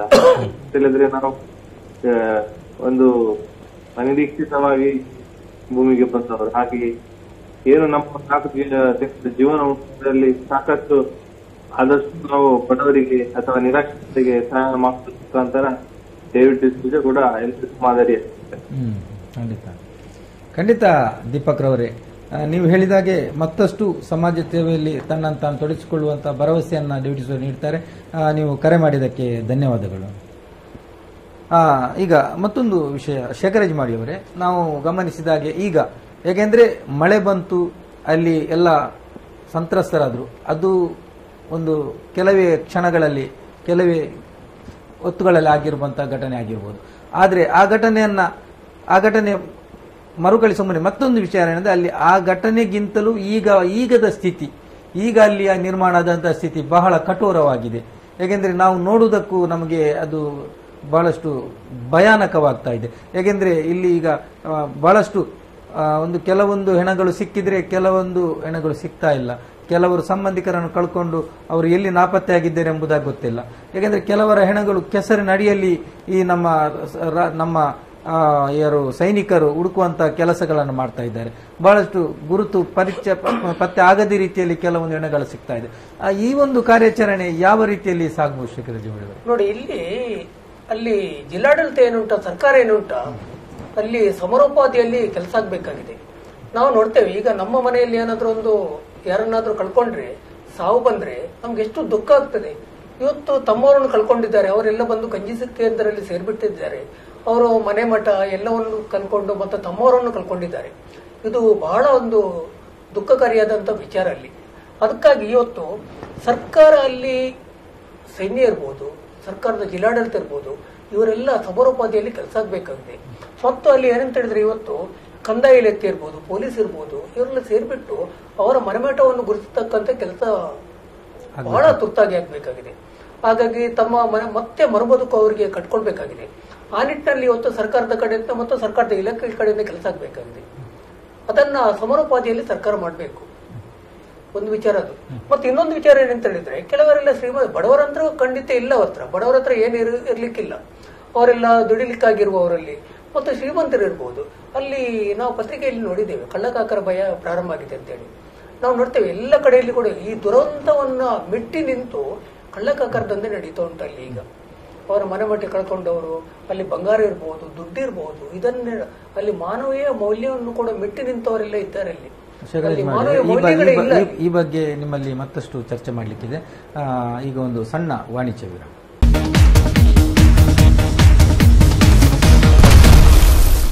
ಮತ್ತೆ ಪ್ರಚಲಿತ ಕಾರ್ಯಕ್ರಮಕ್ಕೆ ಸ್ವಾಗತ. ಯಾಕೆಂದ್ರೆ ಇಡೀ ರಾಜ್ಯ ಒಂದು ಮಾನವೀಯತೆಯನ್ನ ಒಂದು ಪ್ರದರ್ಶನ ಮಾಡ್ತಾ ಇದ್ರೆ, ಆದ್ರೆ ಅಲ್ಲೊಂದು ಇಲ್ಲೊಂದು ಮಾನವೀಯತೆ ಕಳ್ಕೊಂಡಂತ ಮಂದಿ ಮಾಡುವಂತ ಕಿತಾಪತಿಗಳಿರ್ಬೋದು, ಅಲ್ಲಿ ಕಳ್ಳ ಕಾಕರ ಭಯ ಇರ್ಬೋದು, ಇದನ್ನು ಬಹಳಷ್ಟು ಗಂಭೀರವಾಗಿ ಪರಿಗಣಿಸಬೇಕಾಗಿದೆ.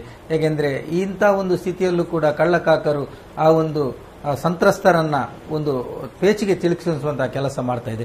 ಇದು ಸರಿಯಾದ ರೀತಿ ಅಲ್ಲ. ಈ ಬಗ್ಗೆ ನಾವು ಮಾಡ್ತಾ ಇದ್ದಾರೆ, ನಮ್ಮ ಶೇಖರಾಜ್ ಮಾಡಿ ಅವರು ಮಾತಾಡ್ತಾ ಇದ್ದಾರೆ. ಶೇಖರಾಜ್ ಮಾಡಿ ಅವರೇ, ಈ ಬಗ್ಗೆ ತಾವು ಏನ್ ಹೇಳ್ತಾರೆ? ನೋಡಿ, ಇದು ಸಾಮಾನ್ಯ ಪ್ರಕ್ರಿಯೆ. ಯಾಕೆಂತ ಹೇಳಿದ್ರೆ, ಇವತ್ತು ಯಾವುದೇ ದುರಂತ ಆದ್ರೂ ಕೂಡ ಅಲ್ಲಿ ಕಳ್ಳರ ಭಯ ಇದ್ದೇ ಇರ್ತದೆ. ಹಾಗಾಗಿ ಇದನ್ನ ನಿಭಾಯಿಸತಕ್ಕಂಥ ಕೆಲಸವನ್ನು ಇವತ್ತು ಸರ್ಕಾರದ ಮಟ್ಟದಲ್ಲಿ ಆಗ್ಬೇಕು, ಅಥವಾ ಪೊಲೀಸ್ ಇಲಾಖೆ ಇದೆ, ಅದು ಆಗ್ಬೇಕು. ಅಲ್ಲಿ ಮಡಿಕೇರಿಯಲ್ಲಿ ಏನಾಗಿದೆ ಅಂತ ಹೇಳಿದ್ರೆ, ಕೊಡಗಲ್ಲಿ ಅಲ್ಲಿ ಜನರನ್ನ ಸಂಪರ್ಕ ಮಾಡ್ಲಿಕ್ಕೆ ಆಗ್ತಾ ಇಲ್ಲ ಇವತ್ತಿನ ಸ್ಥಿತಿಯಲ್ಲಿ. ಹಾಗಾಗಿ ಅದನ್ನ ಸಮರೋಪಾದಿಯಲ್ಲಿ ಆಗ್ಬೇಕು. ಮತ್ತು ಬೇರೆ ಜಿಲ್ಲೆಯಿಂದ ಪೊಲೀಸರನ್ನಲ್ಲಿ ಡೆಪ್ಯೂಟ್ ಮಾಡಬೇಕಲ್ಲಿ. ಕಳ್ಳಕಾಕರ ಇದು ಭಯಕ್ಕಾಗಿ ಇವತ್ತು ಮನೆ ಮಠ ಕಳ್ಕೊಂಡವರು ತಮ್ಮ ಸ್ವತ್ತುಗಳನ್ನು ಕೂಡ ಕಳ್ಕೊಂಡಿದ್ದಾರೆ ಅಲ್ಲಿ. ಹಾಗಾಗಿ ಇವತ್ತು ಒಬ್ಬ ಬಡವನಾಗ್ತಾನೆ, ಇನ್ನೊಬ್ಬ ಕಳ್ಳತನ ಮಾಡೋದ್ರ ಮೂಲಕ ಶ್ರೀಮಂತನಾಗ್ತಾನೆ.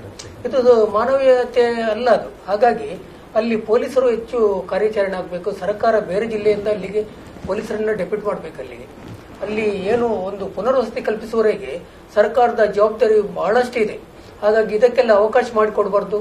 ತಮ್ಮ ಬದುಕನ್ನು ಕಟ್ಟಿಕೊಡ್ಲಿಕ್ಕೆ ಇವತ್ತು ಏನು ಡೇವಿಡ್ ಡಿಸೋಜ್ ಅವರ ನೇತೃತ್ವದಲ್ಲಿ ತಂಡಗಳೆಲ್ಲ ಪ್ರಯತ್ನ ಪಡ್ತಾ ಉಂಟ, ಅದನ್ನು ಸರ್ಕಾರದ ಮಟ್ಟದಲ್ಲಿ ಕೂಡ ಆಗಬೇಕು. ಹಾಗಾಗಿ ಇವತ್ತು ಸರ್ಕಾರದ ಅಧಿಕಾರಿಗಳಿರ್ಬೋದು, ಅವರು ಸ್ವಯಂ ಪ್ರೇರಣೆಯಿಂದ ಅಲ್ಲಿ ಕೆಲಸ ಮಾಡಬೇಕು. ಮತ್ತು ಸಂಘ ಸಂಸ್ಥೆ, ಶಿಕ್ಷಣ ಇರ್ಬೋದು, ಬೇರೆ ಬೇರೆ ಕ್ಷೇತ್ರದಲ್ಲಿ ದುಡಿತಕ್ಕಂಥವ್ರು ಇವತ್ತು ಮಡಿಕೇರಿಗೆ ಭೇಟಿ ಕೊಡಬೇಕು, ಕೊಡಗಿಗೆ ಭೇಟಿ ಕೊಡಬೇಕು, ಅಲ್ಲಿ ಮನೆ ಮನೆಗೆ ಭೇಟಿ ಆಗಬೇಕು. ಯಾರಿಗೆ ಸರ್ಕಾರದ ಮತ್ತು ಸಾರ್ವಜನಿಕರ ಈ ನೆರವು ಸಿಗಲಿಲ್ಲ ಎಂಬುದನ್ನು ಗುರುತಿಸುವಂತ ಪ್ರಕ್ರಿಯೆ ಪ್ರಾರಂಭದಲ್ಲೇ ಆಗಬೇಕು. ಯಾಕೆಂದ್ರೆ ಇಲ್ಲಿ ನಾವು ಹೇಳಿದಾಗ, ಯಾಕೆಂದ್ರೆ ಈ ಒಂದು ಡೇವಿಡ್ ಡಿಸೋಜರ್ ಅಂತ ತಂಡದಾಗೆ ಬಹಳಷ್ಟು ತಂಡಗಳು ಇಲ್ಲಿ ಕಾರ್ಯಾಚರಣೆ ಮಾಡ್ತಾ ಇದೆ. ಯಾಕೆಂದ್ರೆ ಈ ಒಂದು ದೇಣಿಗೆಯನ್ನ ಒಂದು ಸಂಗ್ರಹ ಮಾಡ್ತಾ ಇದೆ. ಅದನ್ನ ಯಾಕೆಂದ್ರೆ ಅವರ ಒಂದು ಏನು ಕೆಲಸ ಉತ್ತಮವಾಗಿರ್ಬೋದು, ಆದ್ರೆ ಕೆಲವು ಮಂದಿಯ ಒಂದು ಇಂಥ ಒಂದು ಯಾಕೆಂದ್ರೆ ದೇಣಿಗೆಯನ್ನ ಸಂಗ್ರಹಿಸಿ ಯಾಕೆಂದ್ರೆ ತಮ್ಮ ಸ್ವಂತಕ್ಕೆ ಬಳಸಿಕೊಳ್ಳುವ ಮೂಲಕ ಇಂಥವರಿಗೆ ಕೂಡ ಒಂದು ದೇಣಿಗೆ ಒಂದು ಸಂಗ್ರಹ ಮಾಡಲಿಕ್ಕೆ ಕಷ್ಟಕರ ಆಗಬಹುದು. ಯಾಕೆಂದ್ರೆ ಪ್ರತಿಯೊಬ್ಬರು ನೀಡುವಂತದ್ದು ತಮ್ಮ ಬೆವರ ಹನಿಯನ್ನ ರಕ್ತಗಳನ್ನಾಗಿ ಮಾಡಿದಂತ ಒಂದು ಸಣ್ಣ ಮೊತ್ತವನ್ನು ಅವರು ಕೊಟ್ಟಿರಬಹುದು. ಅದು ಯಾಕೆಂದ್ರೆ ಅಲ್ಲಿಯ ಒಂದು ಕಷ್ಟ ನಷ್ಟಗಳನ್ನು ನೋಡಿ ಅವರ ಮರುಕಮಟ್ಟು ತಾವು ಮಾಡುವ ಊಟದಲ್ಲಿ ಒಂದಿಷ್ಟನ್ನು ಅವರಿಗೆ ಕೊಟ್ಟಿರಬಹುದು. ಅದನ್ನ ಈ ರೀತಿಯಾಗಿ ಒಂದು ದುರುಪಯೋಗ ಆಗುತ್ತದೆ ಎಂಬ ಒಂದು ಇದರಿಂದಾಗಿ ಮತ್ತೆ ಅದನ್ನ ಈಗ ಜನಗಳು ಕೂಡ ಕೊಡುವುದಕ್ಕೆ ಹಿಂಜರಿಯಬಹುದು. ಅದರಿಂದಾಗಿ ಆ ಒಂದು ವಿಚಾರದಲ್ಲಿ ಇದನ್ನು ಯಾವ ರೀತಿಯಲ್ಲಿ ನಿಭಾಯಿಸಬಹುದು, ಯಾಕೆಂದ್ರೆ ಈ ಒಂದು ದುರುಪಯೋಗವನ್ನು? ಈಗ ನೋಡಿ, ಒಂದು ನಿಮಿಷ, ನಿಮ್ಮ ಮಾತಿನ ಮುಂದೊಂದು ಕರೆ ಇದೆ. ಹಲೋ. ನಮಸ್ತೆ. ನಮಸ್ತೆ, ಯಾರು ಮಾತಾಡ್ತೀರಿ, ಎಲ್ಲಿಂದ ಮಾತಾಡ್ತಿದ್ದೀರಿ? ಕಾಂತೂರಿನಿಂದ ವೀನೇಶ್ ಅಂದಿನಂದಿ. ನಾನು ಉಪನ್ಯಾಸಕನಾಗಿ ಸೇವೆ ಸಲ್ಲಿಸ್ತೀನಿ. ಹೇಳಿ. ಅದೇ ನಮ್ಮ ಪಂಚಾಯತಿ ಅಧ್ಯಕ್ಷರಾಗಿ ಒಂದಶ್ರೀತ ಡೇವಿಡ್ ಡಿಸೋಜರ್ ಒಳ್ಳೆ ಕೆಲಸ ಮಾಡಿದ್ದಾರೆ. ನಿಜವಾಗಿಯೂ ಒಂದು ಆಲೋಚನೆ ಮಾಡಿದಾಗ 2 ಜಿಲ್ಲೆಗಳು ನಷ್ಟದಲ್ಲಿದ್ದಾಗ ಉಳಿದ 28 ಜಿಲ್ಲೆಯವರು ಸೇರಿದ್ರೆ ನಮ್ಮ ಈ ಕೊಡಗು ಮತ್ತೆ ಮಡಿಕೇರಿಯನ್ನ ಯಾವ ರೀತಿಯಲ್ಲಿ ಮೇಲೆ ಎತ್ತಬಹುದು ಎಂಬುದಕ್ಕೆ ನಮ್ಮ ಅಧ್ಯಕ್ಷರಾಗಿರುವ ಶ್ರೀ ಡೇವಿಡ್ ಡಿಸೋಜರ್ ಒಂದು ಪ್ರೇರಣೆ ಆಗ್ತಾರೆ ನಮ್ಗೆ. ಖಂಡಿತ. ಕೆಲವು ಸರಿ ನಾವೇನು ಮಾಡ್ತೇವೆ, ದುಡ್ಡನ್ನು ಕೊಟ್ರೆ ಯಾರೋ ಲೂಟಿ ಮಾಡ್ತಾರೆ, ಬೇಗ ಐಡಿ ಕೊಡ್ತಾರೆ. ಅದರ ಬದಲಾಗಿ ನಾವು ನೇರವಾಗಿ ಅವರ ಕೈಗೆ ಕೊಟ್ಟಾಗ ನಮಗೆ ಸಿಗುವಂತ ಒಂದು ತೃಪ್ತಿ ಅದು ಬೇರೆ. ಮತ್ತೆ ಇನ್ನಷ್ಟು ಕೆಲಸ ಮಾಡ್ಲಿಕ್ಕೆ ಪ್ರೇರಣೆ ಆಗ್ತದೆ. ಕೇವಲ ಅವರು ಮಾತ್ರ ದುಡ್ಡು ಕೊಟ್ಟದಲ್ಲ, ಎಲ್ಲರನ್ನು ಒಟ್ಟು ಮಾಡಿದ್ರು ಅವರು. ಸೊ ಇದರಿಂದ ಏನಾಗ್ತದೆ ಅಂದ್ರೆ ಇಡೀ ಗ್ರಾಮದಲ್ಲಿ ಮುಂದೆ ಒಂದು ಶಾಂತಿ, ಸೌಹಾರ್ದತೆ, ಅದಕ್ಕೆಲ್ಲದಕ್ಕೂ ಅದೊಂದು ಕಾರಣೀಭೂತ ಆಗ್ಬೋದೇನೋ. ಬಹುಶಃ ಬುದ್ಧಿವಂತರ ಜಿಲ್ಲೆಯಿಂದ ಇಂಥದ್ದೊಂದು ಕೆಲಸ ಆಗಿರೋದು ನಿಜವಾಗಿಯೂ ತುಂಬಾ ಖುಷಿ ಕೊಟ್ಟಿರತಕ್ಕಂಥ ವಿಚಾರ. ಯಾವುದೇ ಜಾತಿ ಧರ್ಮಗಳನ್ನು ನೋಡದೆ ಆ ಜಾತಿ ಧರ್ಮ ಮೆಟ್ಟಿ ನಿಂತು ಇವರು ಸಹಾಯ ಮಾಡ್ತಾರೆ. ಹೌದು, ಕುವೆಂಪು ಹೇಳಿದ ಹಾಗೆ ಎಲ್ಲ ಯಾವುದೇ ಇಲ್ಲ, ನಮ್ಮ ಮತ ಮನುಜ ಮತ ಆಗ್ಬೇಕು, ಪಥ ಯಾವತ್ತು ವಿಶ್ವಪಥ ಆಗ್ಬೇಕು ಎನ್ನುವ ಚಿಂತನೆ ನಮ್ಮ ಡೇವಿಡ್ ಅವರು ಅಷ್ಟೇ ಅಲ್ಲ, ತುಂಬಾ ಕೆಲಸ ಮಾಡಿದ್ದಾರೆ. ಸತತ ನಮ್ಮ ಇಲ್ಲಿ ಕುಂಜಿಗಿಡ್ಡೆಯಲ್ಲಿ 11 ವರ್ಷಗಳಿಂದ ಗಣೇಶೋತ್ಸವವನ್ನು ಆಚರಿಸುತ್ತಿದ್ದೇವೆ. ಅವರೊಬ್ಬ ಕ್ರಿಶ್ಚಿಯನ್ ಆಗಿದ್ರು ಕೂಡ ಹಿಂದೂ ಧರ್ಮಕ್ಕೆ ತುಂಬಾ ಸಪೋರ್ಟ್ ಮಾಡಿದ್ರು. ಅಷ್ಟೇ ಅಲ್ಲ, ನಮ್ದು ಗರಡಿಯಲ್ಲಿ ಶ್ರೀಕೃಷ್ಣ ಜನ್ಮಾಷ್ಟಮಿ ಆಚರಣೆ ಮಾಡ್ತೇವೆ. ಅದಕ್ಕೆ ಕಳೆದ ಒಂದು 15 ವರ್ಷದಿಂದ ಅವರು ಅನ್ನ ಸಂತರ್ಪಣೆ ಕೊಡ್ತಾ ಇದ್ದಾರೆ. ಎಲ್ಲ ಕಡೆಯೂ ಕೂಡ ಒಂದು ಕಲಾವಿದರನ್ನು ಒಟ್ಟು ಮಾಡುವುದು, ಒಂದು ನಾಟಕ ಆದಾಗ ಅದಕ್ಕೆ ಪ್ರೇರಣೆ ಕೊಡುವುದು, ಏನಾದ್ರೂ ಒಂದು ಸಣ್ಣ ಪುಟ್ಟ ಕ್ರಿಕೆಟ್ ಮ್ಯಾಚ್ ಅಥವಾ ವಾಲಿಬಾಲ್ ಮ್ಯಾಚ್ ಇದ್ದಾಗ ಮುಂದೆ ನಿಂತಾದ್ರೂ ಮಾಡಿಸುವುದು. ಎಷ್ಟೇ ಸಮಸ್ಯೆ ಇರಲಿ, ಅವರು 12 ಗಂಟೆ ಅಲ್ಲ 1 ಗಂಟೆ ರಾತ್ರಿಗಾಗಿ ಹೋಗಿ ಅವರ ಸಮಸ್ಯೆಗೆ ಸ್ಪಂದಿಸ್ತಾರೆ. ಅವರು ಇದ್ದೇನೆ ಅಂದ್ರೆ ಇದ್ದೇನೆ. ಹಾಗೆ ನಮ್ಮ ಮುದ್ರಾಡಿಯಿಂದ ಸಾಂದ್ರು ಸುಬ್ರಹ್ಮಣ್ಯ ದೇವಸ್ಥಾನಕ್ಕೆ ಸಾಧಾರಣ ಒಂದು 2 ಕೋಟಿ ರೂಪಾಯಿ ವೆಚ್ಚದಲ್ಲಿ ಒಂದು ರೋಡ್ ಆಗಿತ್ತು. ಅದನ್ನು ಮುಂದೆ ನಿಂತವರು ಮಾಡಿಸಿದ್ದಾರೆ. ಕೇವಲ ಒಂದು ರೋಡ್ ಮಾಡಿದ್ರಿಂದ ಇವತ್ತೇನಾದ್ರು ಅನಾರೋಗ್ಯ ಆದ್ರೆ ಅಥವಾ ಯಾವುದೇ ಒಂದು ವಿಚಾರ ಆದ್ರೆ ಜನ ಪಟ್ಟ ಸಿಟಿಯ ಕಡೆಗೆ ಹೋಗ್ಬೋದು. ಒಬ್ಬ ನಾಯಕನಾದ ಒಂದು ಸಣ್ಣ ಕೆಲಸವನ್ನು ಮಾಡಿದ್ರು ಕೂಡ ಅದು ಲಾಂಗ್ ರನ್ ಅಲ್ಲಿ ತುಂಬಾ ದೊಡ್ಡ ರೀತಿಯ ಪರಿಣಾಮವನ್ನು ಬೀರ್ತದೆ. ಹೀಗೆ ಅವರ ಒಂದು ಇದನ್ನ ನೋಡಿ ನಮ್ಮ ಬೆಳ್ಮನ್ ಇರ್ಬೋದು, ಪಡಿಬಿದ್ರು ಇರ್ಬೋದು, ಮುಲ್ಕಿ ಇರ್ಬೋದು ಅಥವಾ ಕಾರ್ಕಳ ಇರ್ಬೋದು, ಮುದ್ರಂಗಡಿ ಅಂತ ಒಂದು ಸಣ್ಣ ಗ್ರಾಮದವರು ಇಷ್ಟು ಮಾಡಿದಾಗ ನಾವೆಷ್ಟು ಮಾಡಬೇಕು ಅಂತೇಳಿ ಒಂದು ಪ್ರೇರಣೆ ಸಿಕ್ಕಿತ್ತು. ಖಂಡಿತ. ಸೊ ಎಲ್ಲ ಕಡೆಯಿಂದಲೂ ಕೂಡ ಹೊರಟಿತ್ತು. ಇದು ನನಗೆ ನಿಜವಾಗಿಯೂ ತುಂಬಾ ಖುಷಿ ಕೊಟ್ಟಿದೆ. ಖಂಡಿತ. ಈ ಒಂದು ಡೇವಿಡ್ ಡಿಸೋಜರ್ ತಂಡ ಮಾಡಿದಂತ ಈ ಒಂದು ಕೆಲಸ ಎಲ್ಲರಿಗೂ ಪ್ರೇರಣೆ ಆಗ್ತಿದೆ ಎಂಬ ಮಾತನ್ನು ಹೇಳಿದಂತ ತಮಗೆ ಧನ್ಯವಾದಗಳು. ಯಾಕೆಂದ್ರೆ ನೀವು ಕರೆ ಮಾಡಿದ್ದಕ್ಕೆ ಧನ್ಯವಾದಗಳು. ಧನ್ಯವಾದ. ಯಾಕೆಂದ್ರೆ ಅದೇ ಶೇಖರ್ ಯಜಮಾಡಿಯವರೇ, ಇದನ್ನ ಯಾಕೆಂದ್ರೆ ನಾವು ಬಹಳಷ್ಟು ಜನಗಳಿಗೆ ಒಂದು ಇರುಸುಮುರುಸು ಆಗ್ತದೆ. ಯಾಕೆಂದ್ರೆ ನಾವು ಕೊಡುವಂತ ಹಣ ಉಪಯೋಗ ಆಗ್ತದಾ ಇಲ್ವಾ, ನಾವು ನೀಡುವಂತ ಒಂದು ಬೆವರ ಹನಿಯ ಫಲ ಆ ಒಂದು ಸಂತ್ರಸ್ತರಿಗೆ ಸೇರ್ತದೆ ಇಲ್ವಾ ಎಂಬ ಒಂದು ಜಂಜಾಟದಲ್ಲಿ ಜನ ಇದ್ದಾರೆ. ಈ ಬಗ್ಗೆ ಅವರಿಗೆ ಆ ಒಂದು ಯಾವ ರೀತಿಯಲ್ಲಿ ಸಾಂತ್ವನ ಹೇಳ್ತೀವಿ ತಾವು? ಈಗ ನೋಡಿ, ಪ್ರತಿಯೊಬ್ರು ಕೂಡ ತುದಿಗಾಲಲ್ಲಿ ನಿಂತಿದ್ದಾರೆ. ನಾವು ಏನಾದ್ರು ಸಣ್ಣ ಪುಟ್ಟ ಇಲ್ಲಿ ಸಹಕಾರ ಮಾಡ್ಬೇಕಂತೇಳಿ, ಆದ್ರೆ ಅದನ್ನ ಸಂಗ್ರಹ ಮಾಡುವವರು ಯಾರು ಮತ್ತು ನೇತೃತ್ವ ವಹಿಸುವವರು ಯಾರು? ಡೇವಿಡ್ ಡಿಸೋಜ್ ಅವರಂತ ಒಬ್ಬ ನಾಯಕರು ಇಂಥ ನೇತೃತ್ವ ವಹಿಸಿಕೊಂಡಿದ್ರಿಂದ 1.5 ಲಕ್ಷ 2 ಲಕ್ಷ ರೂಪಾಯಿದ ಸಂಗ್ರಹ ಆಯಿತು. ಬೇರೆಯವನ್ನೆಲ್ಲ ಸಂಪರ್ಕ ಮಾಡಿದ್ದಾರೆ. ಇಲ್ಲದ್ರೆ ನಾವು ಒಂದು ಕೊಡ್ತಕ್ಕಂಥ ಒಂದು ಕಿರು ಕಾಣಿಕೆ 50 ರೂಪಾಯಿ ಇರಬಹುದು, 100 ಇರಬಹುದು, ಅದು ನೇರವಾಗಿ ನಮಗೆ ತಲುಪಿಸಲಿಕ್ಕೆ ಆಗುದಿಲ್ಲ. ಹಾಗಾಗಿ ಎಲ್ಲ ಕಡೆಯಲ್ಲಿ ಕೂಡ ಡೇವಿಡ್ ಅಂತ ಒಂದು ನಾಯಕತ್ವ ಇರಬೇಕು. ಹಾಗಾಗಿ ಎಲ್ಲ ಕಡೆಯಲ್ಲಿ ಈಗ ಅವರು ಹೇಳಿದಾಗೆ ರಾಜ್ಯದ 28 ಜಿಲ್ಲೆಯಿಂದ ಕೂಡ ಇಂಥ ಒಂದು ಡೇವಿಡ್ ಅಂತ ಒಂದು ನಾಯಕತ್ವದಲ್ಲಿ ಪರಿಹಾರ ಹರಿದು ಬಂದ್ರೆ ಅಲ್ಲಿ ಕೊಡಗಲ್ಲಿ ಆದಷ್ಟು ಶೀಘ್ರದಲ್ಲಿ ಪುನರ್ವಸತಿ ವ್ಯವಸ್ಥೆಯನ್ನು ಮಾಡಲಿಕ್ಕೆ ಸಾಧ್ಯ ಆಗ್ತದೆ. ಮತ್ತು ಸರ್ಕಾರಕ್ಕೆ ಕೂಡ ಸ್ವಲ್ಪ ಉರುಪು ಬರ್ತದೆ. ಅವಾಗ ಜನರಿಗೆ ಕೂಡ ಸ್ಪಂದನೆ ಇರ್ತದೆ, ಜನರಿಗೆ ಕೊಡುವವರಿಗೆ ಕೂಡ ಸ್ಪಂದನೆ ಇರ್ತದೆ. ಇದು ದುರುಪಯೋಗ ಆಗಬಾರ್ದು. ಮತ್ತು ಸ್ಥಳೀಯ ಸಂಸ್ಥೆ ಇದೆ. ಈಗ ಡೇವಿಡ್ ಡಿಸೋರ್ ಅಲ್ಲಿ ಸ್ಥಳೀಯ ಸಂಸ್ಥೆ ಅಧ್ಯಕ್ಷರು ಕೂಡ ಹೌದು. ಅದು ಬಾಕಿ ಪಂಚಾಯತ್ನ ಅಧ್ಯಕ್ಷರಿಗೆ ಮಾದರಿ ಕೂಡ ಹೌದು. ಯಾಕಂತ ಹೇಳಿದ್ರೆ ಇವತ್ತು ಒಬ್ಬ ಪಂಚಾಯತ್ ಅಧ್ಯಕ್ಷರಾಗಿ ಅವರು ಇಂಥ ಅನೇಕ ಜನಪರ ಕಾರ್ಯಕ್ರಮಗಳನ್ನು ಅವರು ಹಮ್ಮಿಕೊಂಡಿದ್ದಾರೆ. ನಾವು ಕೂಡ ಬೇರೆ ಕಡೆಯಿಂದ ಕೇಳ್ತಾ ಇದ್ದೇವೆ. ಅದು ಇವತ್ತು ಕೊಡಗಿಗೆ ಸ್ಪಂದಿಸತಕ್ಕಂತ ಈ ವಿಚಾರ ಎಲ್ಲ ಗ್ರಾಮ ಪಂಚಾಯತ್ನ ಅಧ್ಯಕ್ಷರು ಇಂಥ ಕೆಲಸವನ್ನು ಮಾಡಿದ್ರೆ ಇವತ್ತು ಆದಷ್ಟು 1 ತಿಂಗಳೊಳಗೆ ಕೊಡಗನ್ನು ಮತ್ತೆ ಕೊಡಗಾಗಿ ಕಟ್ಟುವಂತ ಕೆಲಸವನ್ನು ಮಾಡಲಿಕ್ಕೆ ಸಾಧ್ಯ ಇದೆ ಎಂಬುದನ್ನು ನಾನು ಹೇಳಲಿಕ್ಕೆ ಇಷ್ಟಪಡ್ತಾ ಇದ್ದೇನೆ.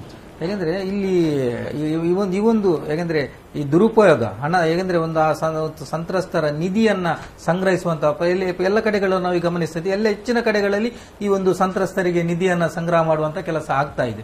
ಇದನ್ನ ಹೇಗೆಂದ್ರೆ ನಾವು ಅವರ ಹಿನ್ನೆಲೆಯನ್ನ ಗಮನಿಸಬಹುದು. ಯಾಕೆಂದ್ರೆ ಆ ಸಂತ್ರಸ್ತರ ನಿಧಿಯನ್ನ ಸಂಗ್ರಹ ಮಾಡುವವರಂತ ಹಿನ್ನೆಲೆ, ಅವರ ಹಿನ್ನೆಲೆ ಹೇಗೆಂಟು, ಅವರಿಗೆ ಹಿನ್ನೆಲೆ ಅಂತ ಹಿನ್ನೆಲೆ ಕೆಟ್ಟ ಹಿನ್ನೆಲೆ ಇದ್ದವರನ್ನ ಈ ಸಂಗ್ರಹ ಮಾಡೋದಕ್ಕೆ ಯಾವ ರೀತಿಯಲ್ಲಿ ತಡೆ ಮಾಡಬಹುದು? ನೋಡಿ, ಇಂಥ ಸಂದರ್ಭದಲ್ಲಿ ಅವರನ್ನು ತಡೆ ಮಾಡಲಿಕ್ಕೆ ಬರುವುದಿಲ್ಲ. ನಾವು ಅವರಿಗೆ ಯಾವ ಆಧಾರದ ಮೇಲೆ ಅವರನ್ನ ತಡೆ ಮಾಡಲಿಕ್ಕೆ ಸಾಧ್ಯ ಆಗ್ತದೆ? ಖಂಡಿತ ಇಲ್ಲ. ಹಾಗಾಗಿ ಇದನ್ನ ಗಮನಿಸತಕ್ಕಂತ ಒಂದು ವ್ಯವಸ್ಥೆ ಇರಬೇಕು. ಅದು ಸ್ಥಳೀಯ ಮಟ್ಟದಲ್ಲಿ ಗ್ರಾಮ ಪಂಚಾಯತ್ ಇರಬಹುದು, ಕಂದಾಯ ಇಲಾಖೆ ಇರಬಹುದು, ಅದಕ್ಕಿಂತ ಮೇಲ್ಪಟ್ಟು ಇವತ್ತು ತಹಶೀಲ್ದಾರ್ ಇರ್ತಾರೆ, ಜಿಲ್ಲಾಧಿಕಾರಿ ಅವರು ಇರ್ತಾರೆ. ಅದೊಂದು ವ್ಯವಸ್ಥಿತ ರೀತಿಯಲ್ಲಿ ಅದು ಸಂಗ್ರಹ ಆಗಬೇಕು. ಆ ನಿಟ್ಟಿನಲ್ಲಿ ಆವಾಗ ಈ ದುರುಪಯೋಗ ಎಲ್ಲ ತಪ್ಪಲಿಕ್ಕೆ ಸಾಧ್ಯ ಆಗ್ತದೆ. ಆ ನಿಟ್ಟಿನಲ್ಲಿ ಇವತ್ತು ಡೇವಿಡ್ ಡಿಸೋಜ್ ಅವರು ಪಂಚಾಯತ್ ಅಧ್ಯಕ್ಷರಾಗಿ ಆ ಕೆಲಸವನ್ನು ಮಾಡಿದ್ದಾರೆ. ಎಲ್ಲ ಗ್ರಾಮ ಪಂಚಾಯತ್ಗಳು ಕೂಡ ಇವತ್ತು ಗ್ರಾಮ ಮಟ್ಟದಲ್ಲಿ ಸಂಗ್ರಹ ಮಾಡತಕ್ಕಂತ ಈ ನಿಧಿಗೆ ಅವರು ಮುಂಚೂಣಿಯಲ್ಲಿ ನಿಂತು ಅದರ ಒಂದು ಮೇಲುಸ್ತುವಾರಿಯನ್ನು ನೋಡಬೇಕು. ಆವಾಗ ಇಂಥ ಒಂದು ಯಾವುದು ಅಪಮೌಲ್ಯ ಮತ್ತು ಇಂಥ ಒಂದು ಯಾವುದು ಕೆಟ್ಟ ಒಂದು ಸಂಗ್ರಹಗಳನ್ನ ತಡೆಗಟ್ಟಲಿಕ್ಕೆ ಸಾಧ್ಯ ಆಗ್ತದೆ ಎಂಬುದು ನನ್ನ ಒಂದು ಅನಿಸಿಕೆ. ಯಾಕೆಂದ್ರೆ ಇದು ನಾವು ಗಮನಿಸಿದಾಗೆ, ಯಾಕೆಂದ್ರೆ ಈ ಅಗತ್ಯ ವಸ್ತುಗಳಿಗಿಂತಲೂ ಈ ಒಂದು ನಗದು ರೂಪದಲ್ಲಿ ಒಂದು ಏನು ಮುಖ್ಯಮಂತ್ರಿ ನಿಧಿಗಳಿಗಿರುವುದು ಈಗ ಅದನ್ನ ಒಂದು ಕೊಡುವಂತದ್ದು ಉತ್ತಮ ಕೆಲಸ ಅಂತ ಹೇಳಿ. ಯಾಕೆಂದ್ರೆ ಅಲ್ಲಿಯ ಜನಗಳು ಕೂಡ ಹೇಳುವಂತದ್ದು ಅದೇ. ಯಾಕೆಂದ್ರೆ ನಮಗೆ ಅಗತ್ಯ ವಸ್ತುಗಳು ಎಲ್ಲರ ಕೈ ಸೇರ್ತಾ ಇಲ್ಲೋ ಗೊತ್ತಿಲ್ಲ, ಆದ್ರೆ ಈ ನಗದು ರೂಪದಲ್ಲಿ ನೀಡಿದಂತಹ ಹಣಗಳು ನಮಗೆ ಸಿಕ್ಕಿದ್ರೆ ನಾವು ಅದನ್ನು ಬಳಸಿಕೊಳ್ಳಲಿಕ್ಕೆ ಸಾಧ್ಯ ಇದೆ. ಅದನ್ನು ನಾವು ನಿರೀಕ್ಷೆ ಮಾಡ್ತಾ ಇದ್ದೇವೆ. ಯಾಕೆಂದ್ರೆ ಅದಕ್ಕೆ ಪೂರಕ ಎಂಬಂತೆ ನಿನ್ನೆ ದಿವಸ ಕೂಡ ನಾವು ಕೂಡ ಕಾರ್ಯಕ್ರಮದಲ್ಲಿದ್ದೇವೆ. ಯಾಕೆಂದ್ರೆ ಈ ಕಾಪು ಫೋಟೋಗ್ರಾಫರ್ಸ್ ಅವರು ಯಾಕೆಂದ್ರೆ ನೇರವಾಗಿ ತಮ್ಮ ಒಂದು ಸದಸ್ಯರಿಂದಲೇ, ತಮ್ಮ ಸಂಘದ ಸದಸ್ಯರಿಂದಲೇ ಒಂದು ಒಟ್ಟು ಸೇರಿಸಿದಂತ ಒಂದಿಷ್ಟು ಹಣವನ್ನ ಕಾಪು ತಹಶೀಲ್ದಾರ್ ಅವರ ಕೈಗೆ ನೀಡಿದ್ದನ್ನು ನಾವು ಗಮನಿಸ್ತೇವೆ. ಯಾಕೆಂದ್ರೆ ಅದು ನೇರವಾಗಿ ನಮ್ಮ ಮುಖ್ಯಮಂತ್ರಿಗಳ ನಿಧಿಗೆ ಸೇರ್ತದೆ. ಆ ಒಂದು ಕೊಡಗನ್ನ ಮತ್ತೆ ಪುನರ್ ನಿರ್ಮಾಣ ಮಾಡುವುದಕ್ಕೆ, ಆ ಒಂದು ರಸಿಕರ ಒಂದು ನಾಡಿ ಏನಿದೆ ಕೊಡಗು, ಅದನ್ನ ಮತ್ತೆ ಪುನರ್ ನಿರ್ಮಾಣ ಮಾಡುವುದಕ್ಕೆ ಆ ಒಂದು ಹಣ ಉಪಯೋಗ ಆಗುವುದು. ಇದು ಏನಿಗೆ ಒಂದು ಫಲ ನೀಡಬಹುದು. ಈಗ ನೋಡಿ, ನಾವು ಧನ ಸಂಗ್ರಹ ಏನ್ ಮಾಡ್ತೇವ ಅದು ಜಿಲ್ಲಾಡಳಿತದ ಮೂಲಕ, ಸರ್ಕಾರದ ಮೂಲಕ ಅಲ್ಲಿ ಹಂಚೆ, ಅದು ಸೆಕೆಂಡರಿ ವಿಚಾರ. ಅದು ಈಗ ತುರ್ತಾಗಿ ಅವರಿಗೆ ಏನು ಬೇಕಾಗಿದೆ?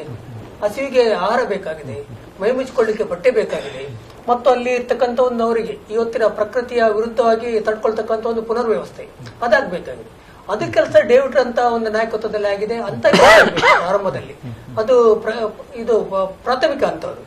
ಸೆಕೆಂಡರಿ ಅದು ನಾವೇನು ದುಡ್ಡು ಸಂಗ್ರಹ ಮಾಡ್ತೇವೆ ಅದು ಸರ್ಕಾರದ ಖಜಾನೆಗೆ ಜಮಾ ಆಗ್ಬಿಟ್ಟು ಅದು ಸರ್ಕಾರದಿಂದ ಮಾಡ್ತಕ್ಕಂಥ ಕೆಲಸ, ಅದು ಸೆಕೆಂಡರಿ. ಅದು ಈಗ ತುರ್ತಾಗಿ ಏನಾಗಬೇಕು, ಅದು ನೇರವಾಗಿ ನಾವು ಈ ತಂಡಗಳೆಲ್ಲ ಹೋಗಿ ಅಲ್ಲಿ ಅವರನ್ನು ಸಂಪರ್ಕ ಮಾಡಬೇಕು, ವಸ್ತುಗಳ ವಿತರಣೆ ಆಗ್ಬೇಕು, ಹಸಿವಿನಿಂದ ಕಂಗಾಳಾದವರಿಗೆ ಹಸಿವನ್ನು ನೀಗಿಸುವಂತ ಕೆಲಸ ಆಗ್ಬೇಕು, ಬಟ್ಟೆ ಇಲ್ಲದವರಿಗೆ ಬಟ್ಟೆ ಕೊಡಬೇಕು. ಇಂಥ ಕೆಲಸ ಎಲ್ಲ ಆಗ್ಬೇಕಾಗಿದೆ ತುರ್ತಾಗಿ. ಯಾಕಂದ್ರೆ ನೀವು- ಅದನ್ನ ಈಗ ತುರ್ತಾಗಿ ಇಂಥ ಪಂಚಾಯತ್ ಮಟ್ಟದಲ್ಲಿ ಸಂಘ ಸಂಸ್ಥೆಗಳಿಗೆ ಅದನ್ನು ಮಾಡಬೇಕು. ಸಂಗ್ರಹದ ಪ್ರಶ್ನೆ ಬೇರೆ, ಅದು ಜಿಲ್ಲಾಧಿಕಾರಿ ಅವರು ನೇರವಾಗಿ ಸರ್ಕಾರಕ್ಕೆ ಜಮಾ ಮಾಡ್ತಾರೆ. ಅದು ಎಷ್ಟು ಸಂಗ್ರಹ ಆಗಿದೆ, ಎಷ್ಟು ಜಮಾ ಆಗ್ತದೆ, ಅದು ಪ್ರಶ್ನೆ ಬೇರೆ. ಅದು ಎರಡನೇ ಹಂತದ್ದು.